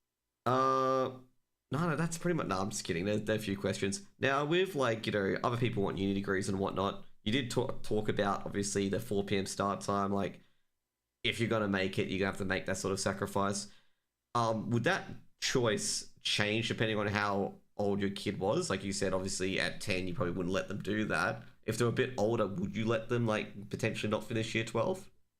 If they could really prove to you that's something worth going? Yeah, I would, yeah. Yeah, I wouldn't. Yeah, I mean... Yeah, it's a tough one. Actually, that's a good question. Good question. I think This is mainly to I think you can. Fortnite, i.e. Fortnite, because that's a big one where the average age of the esports stars are very low. Yeah, it's really young. Yep. I think if you can't do what you're doing in esports, finish year 12, there's something you should. You're only 16. Mm-hmm. You can do both. All the AFL boys do it now. All the AFL players do it. All the professional, like esports, no different. Yep. If your kid's coming to you at 14, 15 saying, "Mum, I've got to drop out of school to be a professional esport player," that's red flag. Mm-hmm. No, you don't. No, you don't. You don't have to. Yeah. You can train your ass off as much, but you can still do school. Yeah. Do you think I would say year 12 minimum. Yep. Do you think it's because year 12 like introduces soft skills that could be transferred to like online gaming, like teamwork and stuff like that? Like, is anything... it's that, and it's definitely that, but it's also showing whoever your prospective or employees or even an esport, that you put your mind to something to achieve it while you're trying to do something. So if a kid came to me and said that they quit year 10, become a professional esport player, I'd be like, well, why'd you quit year 10? Why didn't you 11 and 12 and still be a sport player? So I would have questions about. Yeah. I admire the dedication, but I would think it would be more of a cop out. So I would suggest year 12 bare minimum. Yeah. Is it year 12, like, this is an interesting question. Is it year 12 based on your experiences? Because back in your day, year 12 was quite important for anything in particular. These days, it's obviously somewhat back in less... my day, how old are you? We'll just say you're 21, okay, Ben, okay? But like back in obviously 20, 30 years ago, year 12 mattered a lot because, they'll just pick you up the street to do anything. Now it's becoming less important because they want extra qualifications on top of it, but still just as valuable. Is it based on that, or is it just like, year 12, you've got a lot of pathways just from it in general? Yeah, again, another good question. I don't understand. I don't quite kind of grasp how important. To me, it's important. It shows to me that a kid, 16, 17, has gone, you know what, I've committed to finishing year 12. After that, you can do whatever you want, but it's something you commit to and you've done it. Even if you've done it in conjunction with being a pro gamer or a pro football player or whatever, it just shows the type of character of that they've gone, you know what, I want to do this, but I just want my year 12 so that in 3 or 4 years' time I get into uni. If you don't have year 12, it's harder to get. If you've done year 12, you can be 24, 25, you're straight in. But if you dropped out in year 9, you go at 24 to get into uni, they're going to go, what the hell are you doing for? Like, why'd you drop out at 9? So it's like that to me is a minimum. Yep. It's like being unemployed for like 3 years and like, what the hell did you do in the last 3 years kind of thing. Yeah, exactly. Yeah, what have you done? Yep. And also as well, I think you've really highlighted that it's not the fact that what it gets access to, it's the fact that you've just done it. Yes. Yeah, it's the commitment. Yep. It's showing that someone's dedicated and they're focused on something, and that says a lot about a person. So we've obviously supporting your kids for esports. Like there's obviously the financial side as well, but how do you support them emotionally, especially when they're overseas and you're potentially not with them? Is there a different sort of thing in particular? Because obviously some important life events can happen while they're overseas. And I'm not as emotionally as intelligent as James' mum. She did all that stuff. Okay. So yeah, she was. Okay. So do I have to get her on now as well? Get her on if you want. She wouldn't be as good as me on camera. Maybe. Oh, you're competitive, aren't you? No wonder why you're in motor racing. Absolutely competitive. I am very competitive. That's what James. Ben, I am pole position, mate. Always pole. Second is first of the losers. Oh, I've had that phrase said to me when I played at Yu-Gi-Oh! Nationals. When I was trying to comfort a guy who came second, I'm like, you did really good for WA. And he's just like... No, he didn't. He's just like... First of the losers. Second's first of the losers.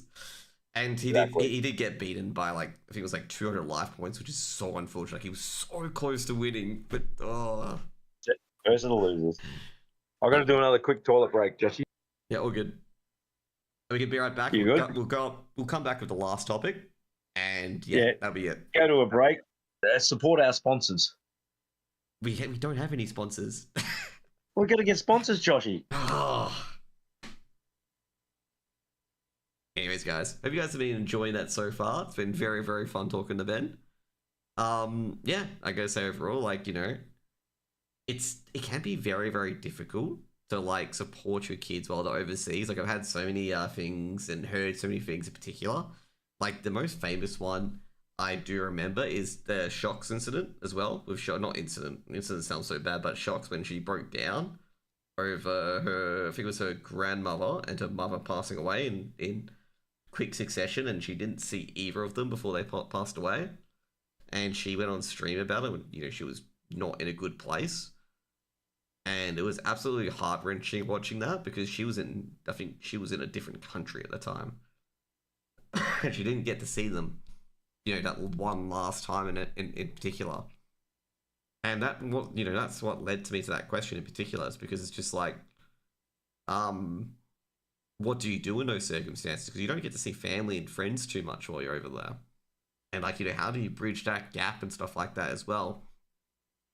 So they can, it's really, really difficult, like, overall, because I felt so bad when I was watching Shocks do that, because Shocks also DM'd me about, you know, what teams look out for, what players look out for, and stuff like that for the EU RMRs. Like, she asked me a lot about that particular, and I was really shocked, funnily enough, because I didn't think I was that great in analysing anything like that. But, like, I was just sitting there going, like, damn, like, these people sacrifice so much to provide us, like, you know, really high quality entertainment. Like, how do they keep it together when they're so far away from home?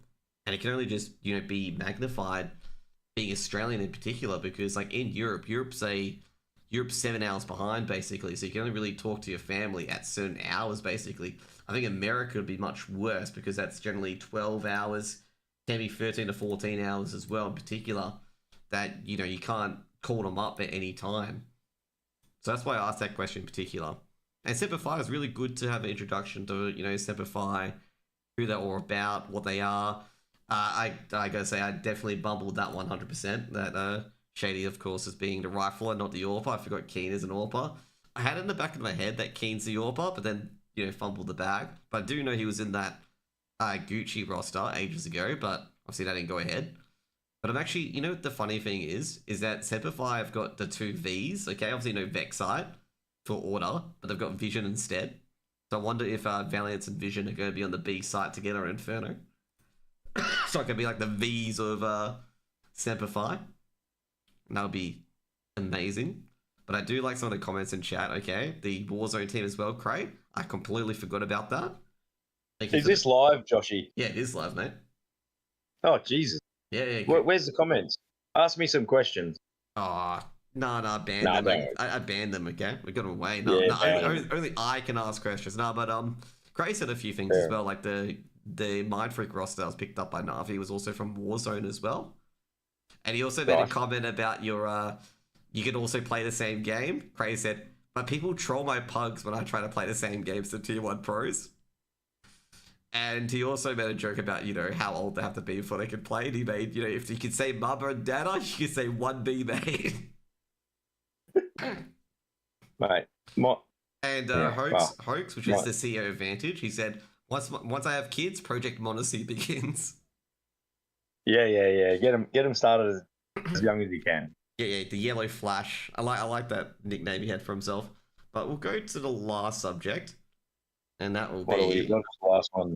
Is yes. Yes, because obviously this is the funny part. This is not new, okay? Because the first team that did this was M80 when they brought in Manx and Slacks. Who did this? M80 for the NAC.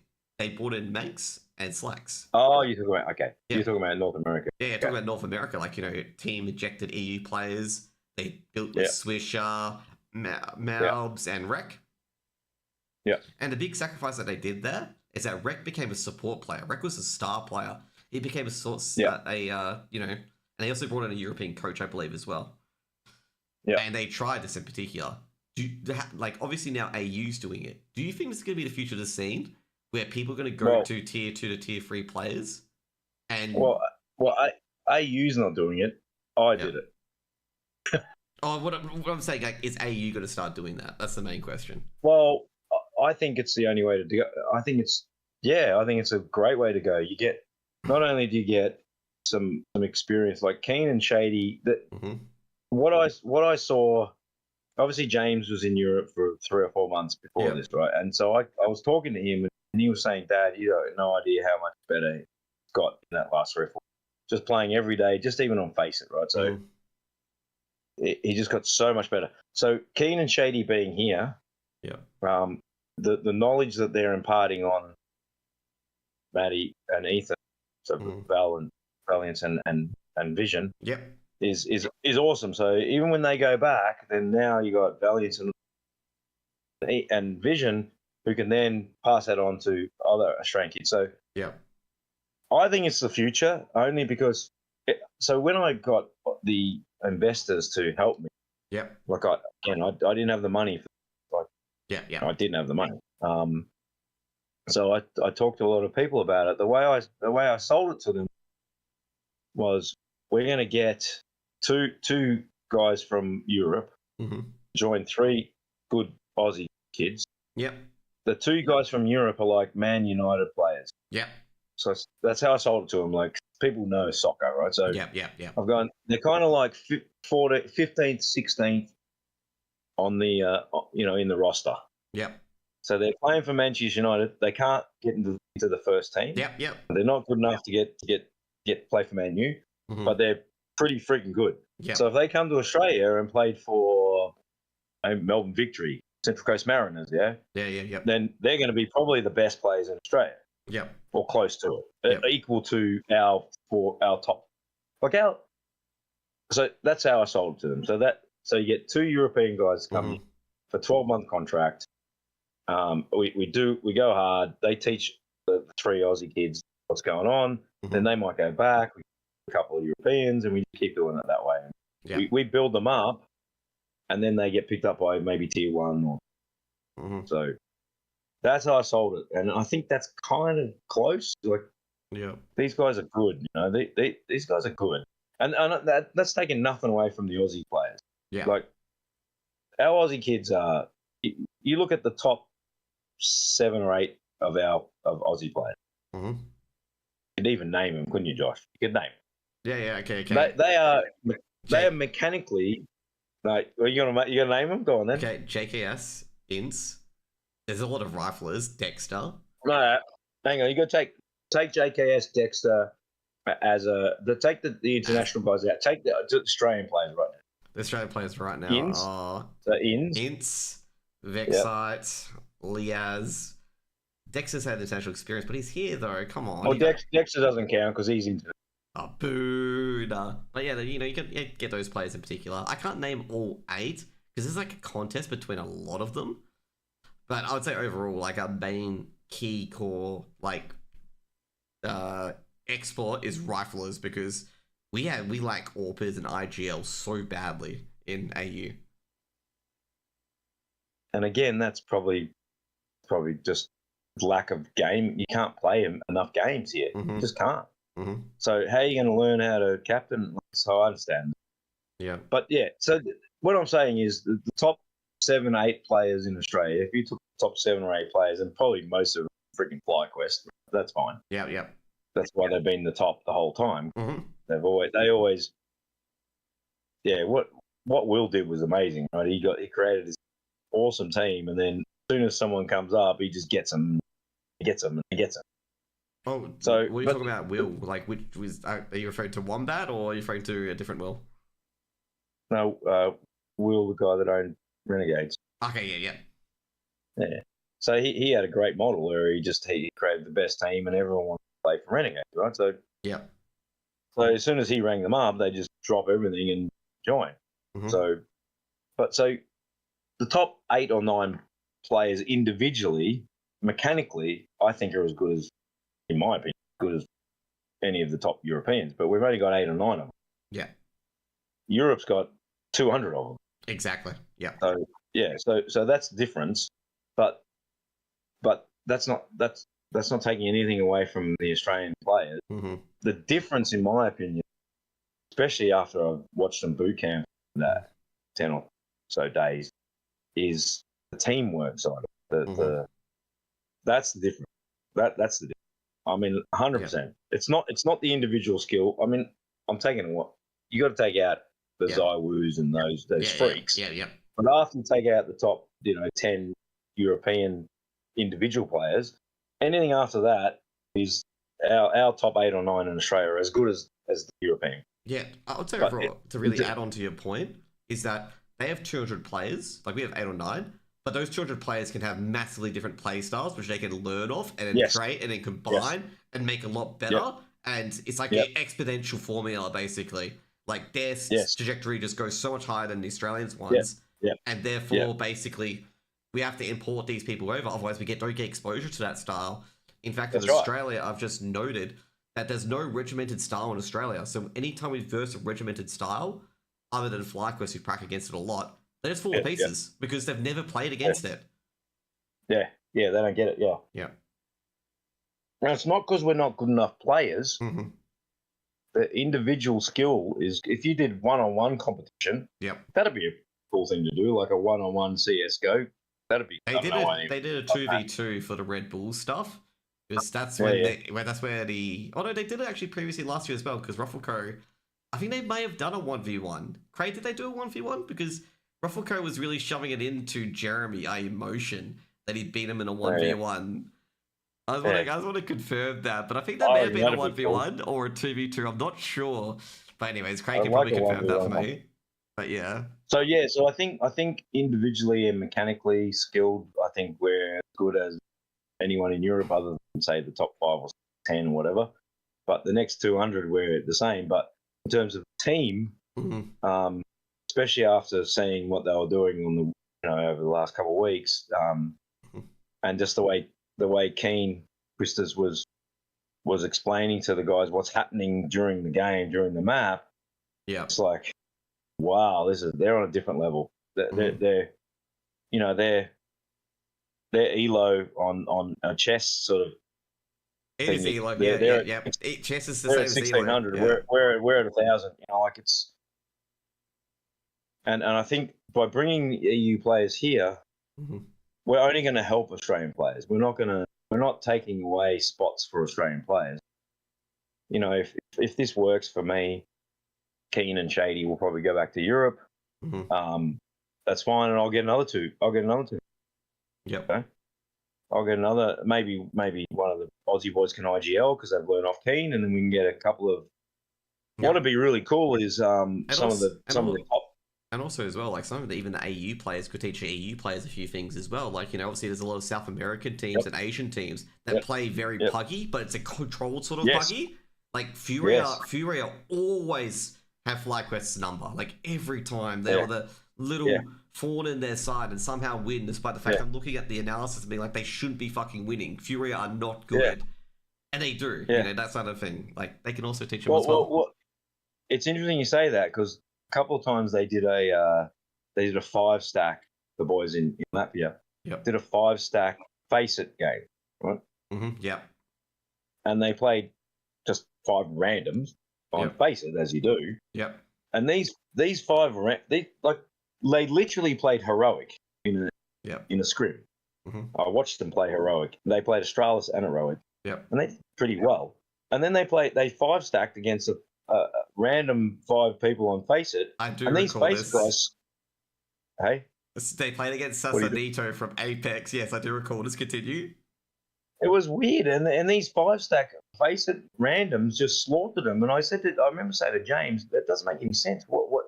So you play against Astralis, you get 9 rounds off them. And then you 5-stack the same team. You guys play a random 5-stack from Russia and Ukraine, whatever the fuck they're from. And they beat you 13-3. Like, that's because they play weird, Dad. And I go, but then why don't you play weird against so? It's kind of like they got to experience it, like it's like Doesn't Because make sense to me. yeah, Anyway, because they were playing a few Russians, a few Ukrainians, and then Sasanito. Because it was Sasanito was in it. Because someone actually posted this to Reddit saying that Semper yeah. were going to flop because they linked that stack because Sasanito was playing, and I'm like, oh yeah, that's a really bad. Really? Yeah, because I'm like, oh, that's really bad. Yeah. Actually, they got beaten 15-3 by a random pug. Well, we beat I don't know if I'm saying it wrong, say it. We beat alternate attacks Yep. twice Yep. about 2 days before they played, and they did really well against alternate attacks. Nearly beat a couple of Complexity. teams. Yep. Yeah, and we beat them twice. So Mm-hmm. the boys are playing well because alternate attacks are doing really well. I mean, they only ranked 6 Yep. well, but they did really well. And they're one of the OG German orgs as well. Like, they used to be top back in the NA, obviously now tier 2. I always quote Malta, where scrim, not Malta, sorry, someone said scrims don't matter. It's all about learning, but I think that's a big thing as well, that all the AU players and EU players in that roster are learning as well. I reckon I did talk about that. I think once you get to the top of your game, mm-hmm. then scrims aren't about winning. Like Australis and Heroic playing Semper Fi. They don't care whether they win. They'll be trialing. Like they'll be trialing stuff. Yeah. They don't care. Yeah. But for us, we're trying to. I think it's a different mindset. Yeah. Different. But I think I think the pracs are when they were pracking, they were trying to win. Our guys were trying to win. Yeah. I mean, they were treating it like I was treating it like they were sitting. I was standing with the coach watching the screen. Yeah. I'm just hoping they're going to win, even though it's only a prac. Because I'm in my head, I'm thinking this is if we win this, we're into the major. Mm-hmm. That's how my mindset was. And when they lose, I get really disappointed, but it's only a prac. So yeah. So overall, I think the main things is this is probably going to be the future. It's like getting imports in. Do you think we get imports in from a different country or continent? Can we get Asia players coming in, North American players, and South American players, and would that do a certain boost to the AE region as well, or is it just absolutely? Yeah, I think anyone we can get in that adds experience and knowledge to our players, worth it. Yeah, I mean the Asian scenes, Counter-Strike's, as far as I know, is not as big in Asia. Mm-hmm. They do more LPL and maybe a bit of Valorant, but yeah, the fact that they've got a Shanghai major, I think it's going to really boost it. I reckon Counter-Strike's going to take off, and it's already happening. Obviously, Talon is a good example. They've gone, wow. And Mongols as well. You got the Mongolian orgs like Mongols, Atox. They're popping off too. Mongols, yeah. So I think if Asia starts to really embrace Counter-Strike, mate, the sky's the limit. If Asia embraces Counter-Strike, watch out, Europe, because they'll take all the European players. They'll take all the guns. Monasi's gone, Nico's gone. They're all gone. Yeah, they're all going to go to an Asian. So that can only be good for us. Yeah, I think. But I don't see any problem bringing EU players or Asian players into Australia to. Oh, I was more talking about, would it have the same sort of impact as, bringing EU players if you got, 2 NA players, 2 South American, 2 Asian? Would that be the same impact as EU, or is it kind of like where you say with motorsports? No, you just have to go to EU. I reckon at the moment, bringing EU, because EU is the best. Yep. They're the best players. That's where it's at. Then I think it'd be more beneficial to bring European players over, but that could change really quickly. That could change really quickly if Asia starts to embrace Counter-Strike and they start bringing over guys like even you can see. I can see in a couple of years people like Simple. Yeah. Yeah, well, Simple. Simple will get to 30, 31, 32, or whatever how old he is, and some rich Asian org goes, come over here and teach our kids how to do it. Like, that's going to only benefit Asian CS. Yeah. Because he's going to impart all his knowledge onto these kids. Mate, the future's bright for the sport. Yeah. And also not so much as well, Australia could like get like players like Jam Young when they're past their prime, Mosier, Yep. Captain Mo Yep. even as well, like he's past his prime as well, could get him down here as well and be like, yeah, Yep. help our boys out with CS, what you guys focus on, how do we, adopt your Yeah. style and how do we even combat it Yep. as well. And people like Dexter, Yep. the fact he came back and playing with like is awesome. I think that's since I only had 30th birthday. Happy birthday, Dex. Yep. But the fact he's done that, he's going to impart all his knowledge on Azza. Azza now is helping all the Nenik and Azza and Christian. Yep. That's fantastic. We're missing JKS. He's got to come back soon. Mm-hmm. Hopefully he comes back because his name's Savage. He might help me out, like whatever. I've actually got to say, I hope he does come back because other than Hazard, there hasn't, and Valiance actually as well, there's not really too many strong anchor players in AU. And JKS is one of the top. Obviously, I'm going to say Sush is number one anchor ever. I assume you've watched him play with Rock. I don't know who. Sush? Nah, it's SJUSH. I'm probably saying it wrong. Before my time. Yeah, yep. Before my time. He's like the number one anchor player. Like he will play all the shit positions, and he's kind of like Valiance, but Valiance in tier 1 basically. Right. Okay. Yep. I like him. Yep. Does he want a coach? I need a coach. I'm not sure. He still plays for Heroic, but like that's one thing in particular for JKS to impart his knowledge on like how to anchor for a site. And how to just keep how to buy time basically, because what the anchor's doing, the anchor's like going to the ATM and be like, please buy 20 seconds so my team can get here. Yeah, that's a really good comment. Yeah, I like that because you can see on the Europeans where they they'll rush B or something like that, and rather than taking fights, they'll just hide, like buying 4 or 5 seconds for the rotation. Yep. And throwing nades. Yep. I'm not trying to sound like I know what the hell I'm talking about because James will tell me to shut the hell up. Yep. But yeah, I love the game, Joshy. I love studying it. I'd love to be an athlete. I just love the psychology of it. It's a beautiful game. I think the most important part in particular is like how much those 5 seconds of time buys on the site, like getting good information of where people could be post plant, or how much utility they've used, where they're coming from, and where could they hold, what they've already taken, and also to mention as well how to be able to dismantle it as well. Like if you go through the smoke, one guy's past you at van, they won't check van, so if I stay there, I can set up the retake for the others to come in as well. Yeah, it's a perfect, beautiful team game. Yeah, it's so complex yet so simple. That's what's so beautiful about the game. Mm-hmm. I can sit there at poker or I'm watching, and it's very easy for me to explain what's happening. Mm-hmm. These guys have to plant a bomb. These guys have to stop them planting a bomb. They get 2 minutes. Pretty simple. Yeah, that's it. Yeah, right. But there's so much more going on in the game. Mm-hmm. Obviously, you understand, and I'm starting to understand more. But to someone who just starts watching, it's that simple. Yep. Literally that simple. I remember when plant a bomb here. Yep. Stop them planting a bomb. That's it. Yep. And from that it grows. That people then start to understand the intricacies of the game. Yep. It's got a big opportunity, mate. I reckon it can be bigger than.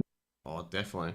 I'm actually going to say this is a bit off topic from this question, but which sort of style do you prefer from a developer point of view? So with Counter-Strike 2, nothing much really changes. You don't get an extra agent every month or anything like that. And then you got Valorant and other games where you get an extra skin or an agent every 3 months or so.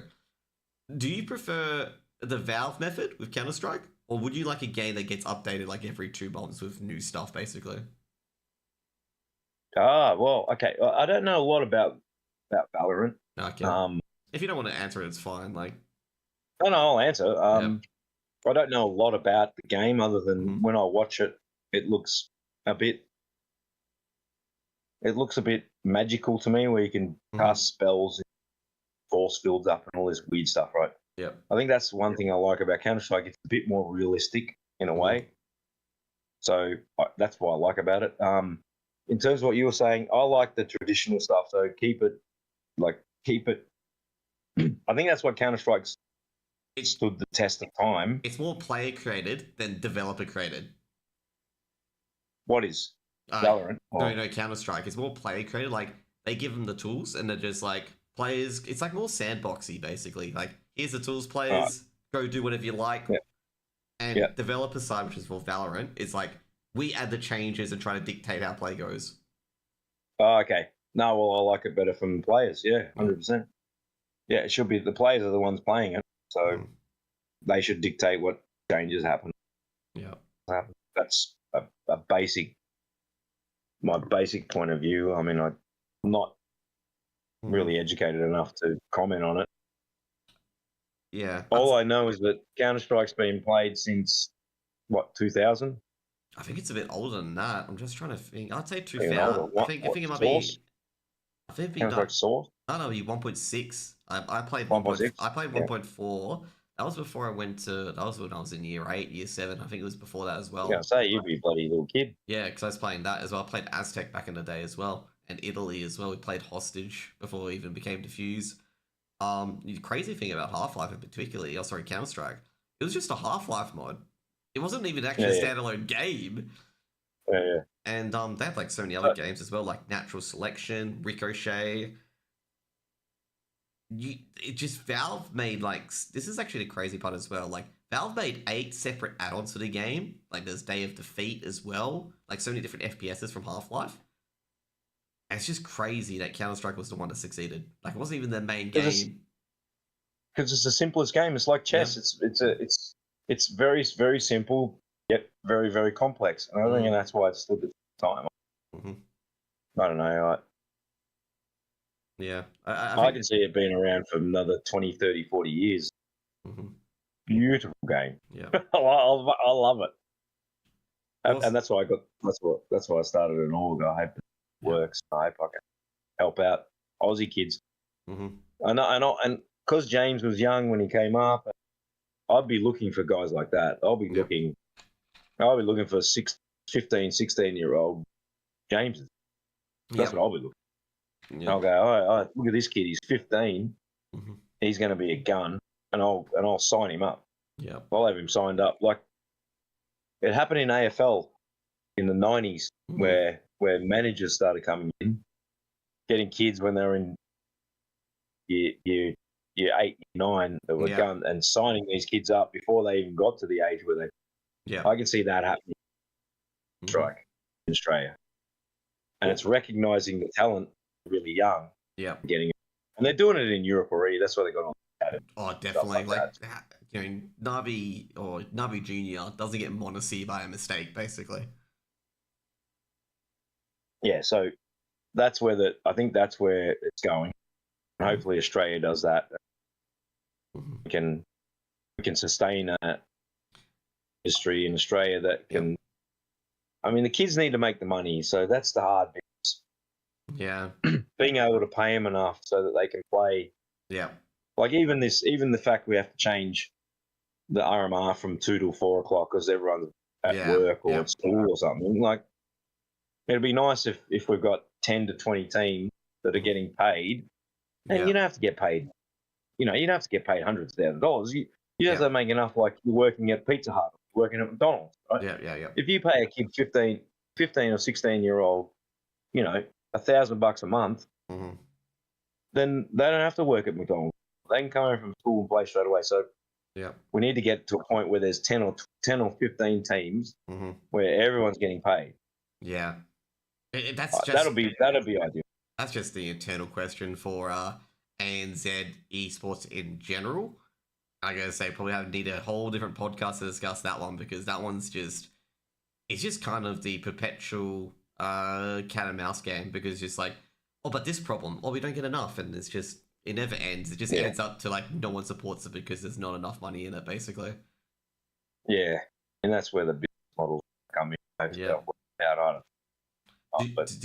you think the this scene where ANZ grab players from will change in the next 5 to 10 years? Like, will it be going to Asia instead, or North America, or would it still just be going to Europe? Like, do you have any indication where it could be the next spot could be coming from, or next sort of players? Like, would that change? What do you mean, getting players to play for Aussie teams, or? Yeah, like, would you go to, like, let's just say, like, will Europe be dominant, do you think, in 5 or 10 years? Or would you be looking to, like, the Asian scenes, the North American or even South American scenes in the future? I think Asia's the one that could dominate. Yeah. If they chose, Mhm. if the Asian orgs decide to go down the Counter-Strike route rather than LPL, like League of Legends is LOL. Yeah, LOL. yeah. League, yeah. I know where you're going with this, and I 100% Yeah, because I've said this to you, haven't I? No, you haven't said this to me, but I've watched LPL, and it's insane how good they are. What, League of Legends? Yeah, it's insane how good the Chinese, the Korean scene, all that scene, like, compared to anything in Europe or NA, like. Yeah.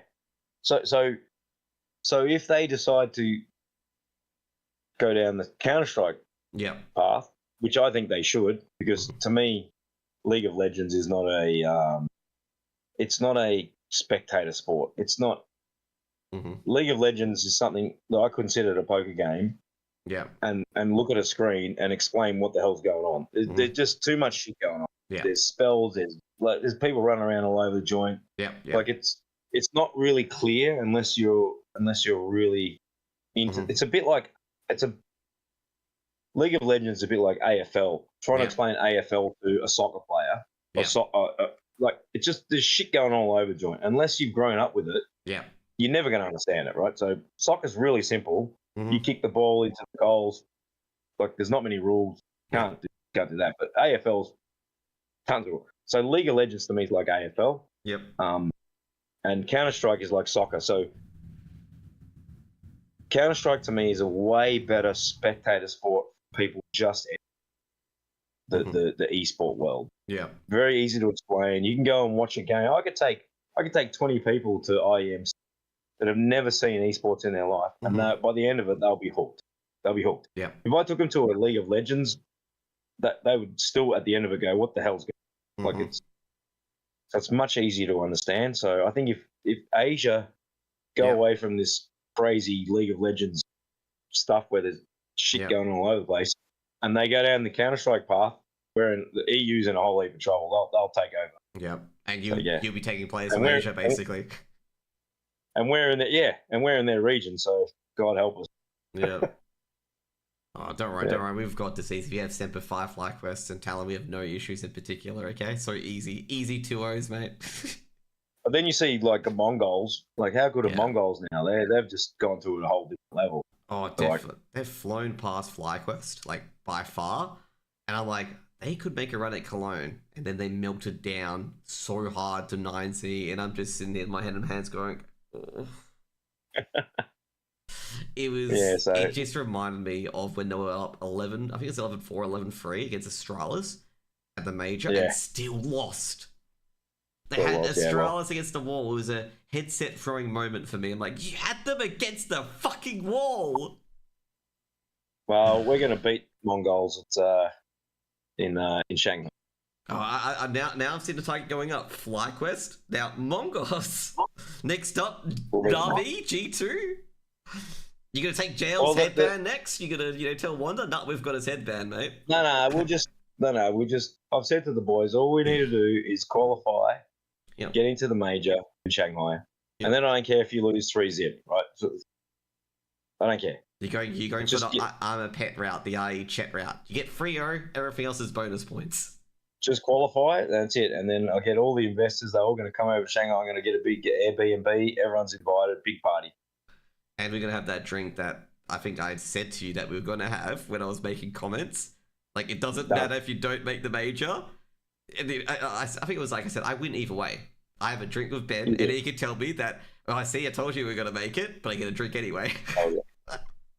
Well, it's going to be interesting, Joshy. But anyway, we get another chance. If we don't make this one, we'll make it. Yeah, I'm gonna say overall, like, I know I was very harsh in my assessment, but I've got to be honest. Otherwise, you're telling me to do my job badly. I don't see, as I said before, I don't see either Talon or Simplify getting in the major. But looking at Talon, obviously we'll see how Simplify plays as well. I'm actually highly more inspired and optimistic that, you know how in the Asia RMR, there's always, you know, the rest of the Asia and the Middle East part, which are barely competitive. Yeah. And also the second Australian team is generally barely competitive. Sorry for text, by the way. Yeah. But I'm actually highly optimistic that the second AU team could be competitive given what Talon did. Yeah. Like, if Semper Fi showed the same gusto that Talon did in the Hellcase, I'm actually really optimistic that they could cause some damage. They could be that Atox. You know, you see what Atox almost did to FlyQuest. They could be that team. They could be that Dark Horse. You'd be like, oh shit, we're versing these fuckers.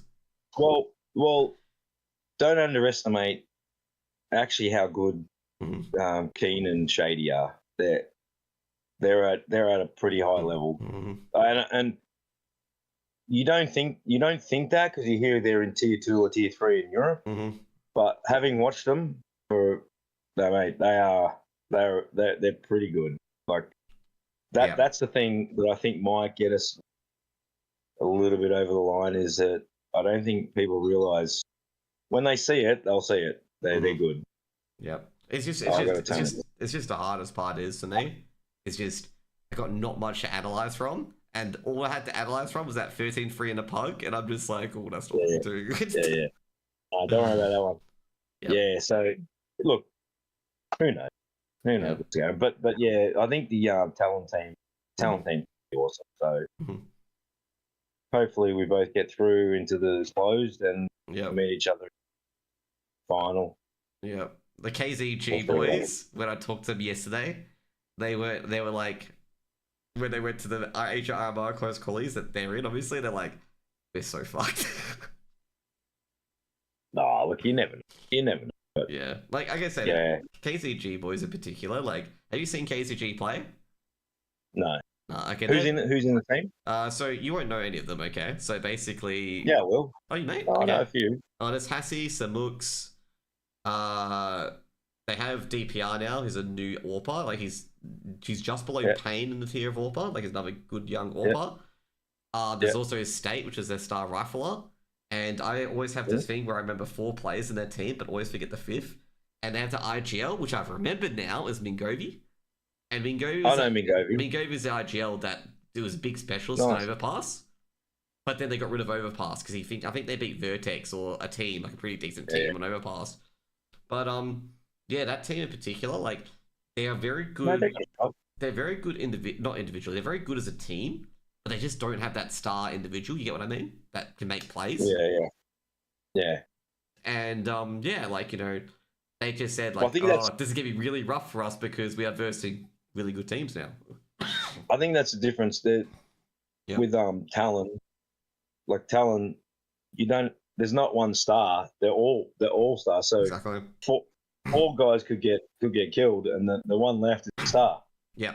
And it happens every round. You've always got someone left that could take down 1v3 or 1v4. That's and over time that overwhelms teams that don't have that. Yeah.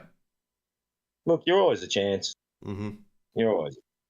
Anything's possible. Maybe I overhang that the KCG guys were saying that. I think they were probably saying it's going to be rough because they're versing a lot of good teams. And to be fair, I think they kind of earned. I mean, the first time KCG were in the Asia RMR, a lot of people were saying that they got there because of the bad bracket. Because the brackets were really skewed, that KCG did have an easy run. But they've improved tremendously since then. Like, they've gone from a team that's on the outside, actually being competitive against a lot of teams in ECL. Yeah. Anyways. Yeah, well, hopefully. Yep. Hopefully, orgs like Talon, and I'll do the same if I can. Allows it. Yeah. Get an academy team. Like, why shouldn't Australia have? Why couldn't I get a KZG and call them the academy team? Like, that's how it's going to work. And then you get these kids that are up and coming, and that's how we're going to make our region better. There is a team in particular. So I know Vantage have an academy team because Hoax has one. There's another team that Pain coaches called Above the Rest. Like, I think overall, no, so it's called Above the Rest. Okay, I just forgot the name until just then. But I think a lot of the academy teams have to come from Open because a lot of teams in ECL are obviously going to be competing in every Open qualifier. That's how I feel about that subject. But as a team called Above the Rest, they actually did very good in one of the qualies. They beat KZG 13-11, was very close to the beer one. But if you want to look at an academy team potentially, you could look at them. They looked pretty good. Yeah, well, hopefully that's what we do. You know, Yep. we get it, and maybe FlyQuest too as well. Imagine FlyQuest, Talon, us, Rooster even. Like Rooster should. I can't believe no one's picked up Rooster. Like, yeah, I think the hardest part in particular, this is about the academy team, is that the scene's really small, and if you pick up an academy team, that means they can't go into any of the open qualifiers because of obviously the rules. Yeah, we'll change the rules for AU. Easier said than done, but you know what they're there for. But I can understand your point of view. Just change them, mate. We're gonna if I had an academy team and we came up against our academy team, I would want our guys to slaughter. It's still conflict of interest at the end of the day, and you get the journos writing it up, and they're right. You know, at the end of the day, yeah. All right, well, I think I better go. Yeah, I think that I was going to wrap it up. Like, that was going to be my last question. You want to say anything to the AU scene or anyone like that? You know, to your fans, your supporters? I don't know. Do we have fans and supporters? Do we? I'm not sure. You scared them all off, mate. Come on. Come on, let's go. How did I scare them off? What do I do? What do I do to scare them off? The talent post, man. You scared them. Yeah, well, see. They say good things, okay? Don't worry about it. Just ignore that, okay? I'm just. There's a backstory to that. I'm just having a bit of a meme. Just having a bit of a joke, okay? I don't know the backstory. I'm just being. I was a bit jealous. You know, they got the DJL. Like, I love DJL. I thought he was going to coach us. Anyways. No, look. So yeah, we're going to engage. We're going to engage our hopefully our fan base gets up. I'm going to try and get some cool things to give away, like prizes and stuff. You know, like I've got a couple of contacts in the corporate Grand Prix world, so I'll try and get a couple of tickets, stuff like that. I'm gonna do something to engage it. But yeah, we've got our jersey coming out soon, so and pretty cool. Where can we find that jersey in the future? Like, you know, where will we post it? Will we post it on @Semper ESC on Twitter? Once we get it finalised, it's nearly finalised, then I'll let you guys know. Okay, I'll just link your Twitter anyway, just in case people want to go in. And... but I'm going to do things like if we get to a tournament, like a stage game, like at IEM Sydney or a DreamHack Melbourne, that I'm going to do something like a random. I'll just walk around and just pick someone, or the cameraman, with our jersey on, and I'll give them a, you know, tickets to Singapore Grand Prix in a corporate box, stuff like that. So I want to look up into the crowd and see crap loads of our jerseys. Yeah. So we'll do stuff like that. We're going to engage. I'm going to get our team. I'm not going to give away too much, but our guys are going to be helping all of our fans. We're going to be doing personalized coaching, stuff like that. We're going to do heaps of stuff. That's the plan. Definitely, I guess that sounds like a really, really big goal, and I'm actually inspired to see if that becomes a reality as well. And I have a feeling that Row F is going to get all those Grand Prix tickets though, because those guys, they go crazy for anyone. Oh my god! We could do who can make the biggest beer cup snake gets. So definitely Row F is going to win that then. Okay, yeah. They made a huge one. They kept it hidden from the security for a long time, but then the security guys caught on. But anyways, I know you got to go, Ben. Thanks for coming on. Yeah, really appreciate it. And hope Semper goes well. And hope the Org goes well as well, because I want to see this, you know, happen. We need big competition AU scene. Anyways, good evening and good night to everyone here. And see you guys later. Peace out. All right, see you. Bye. Thanks, buddy.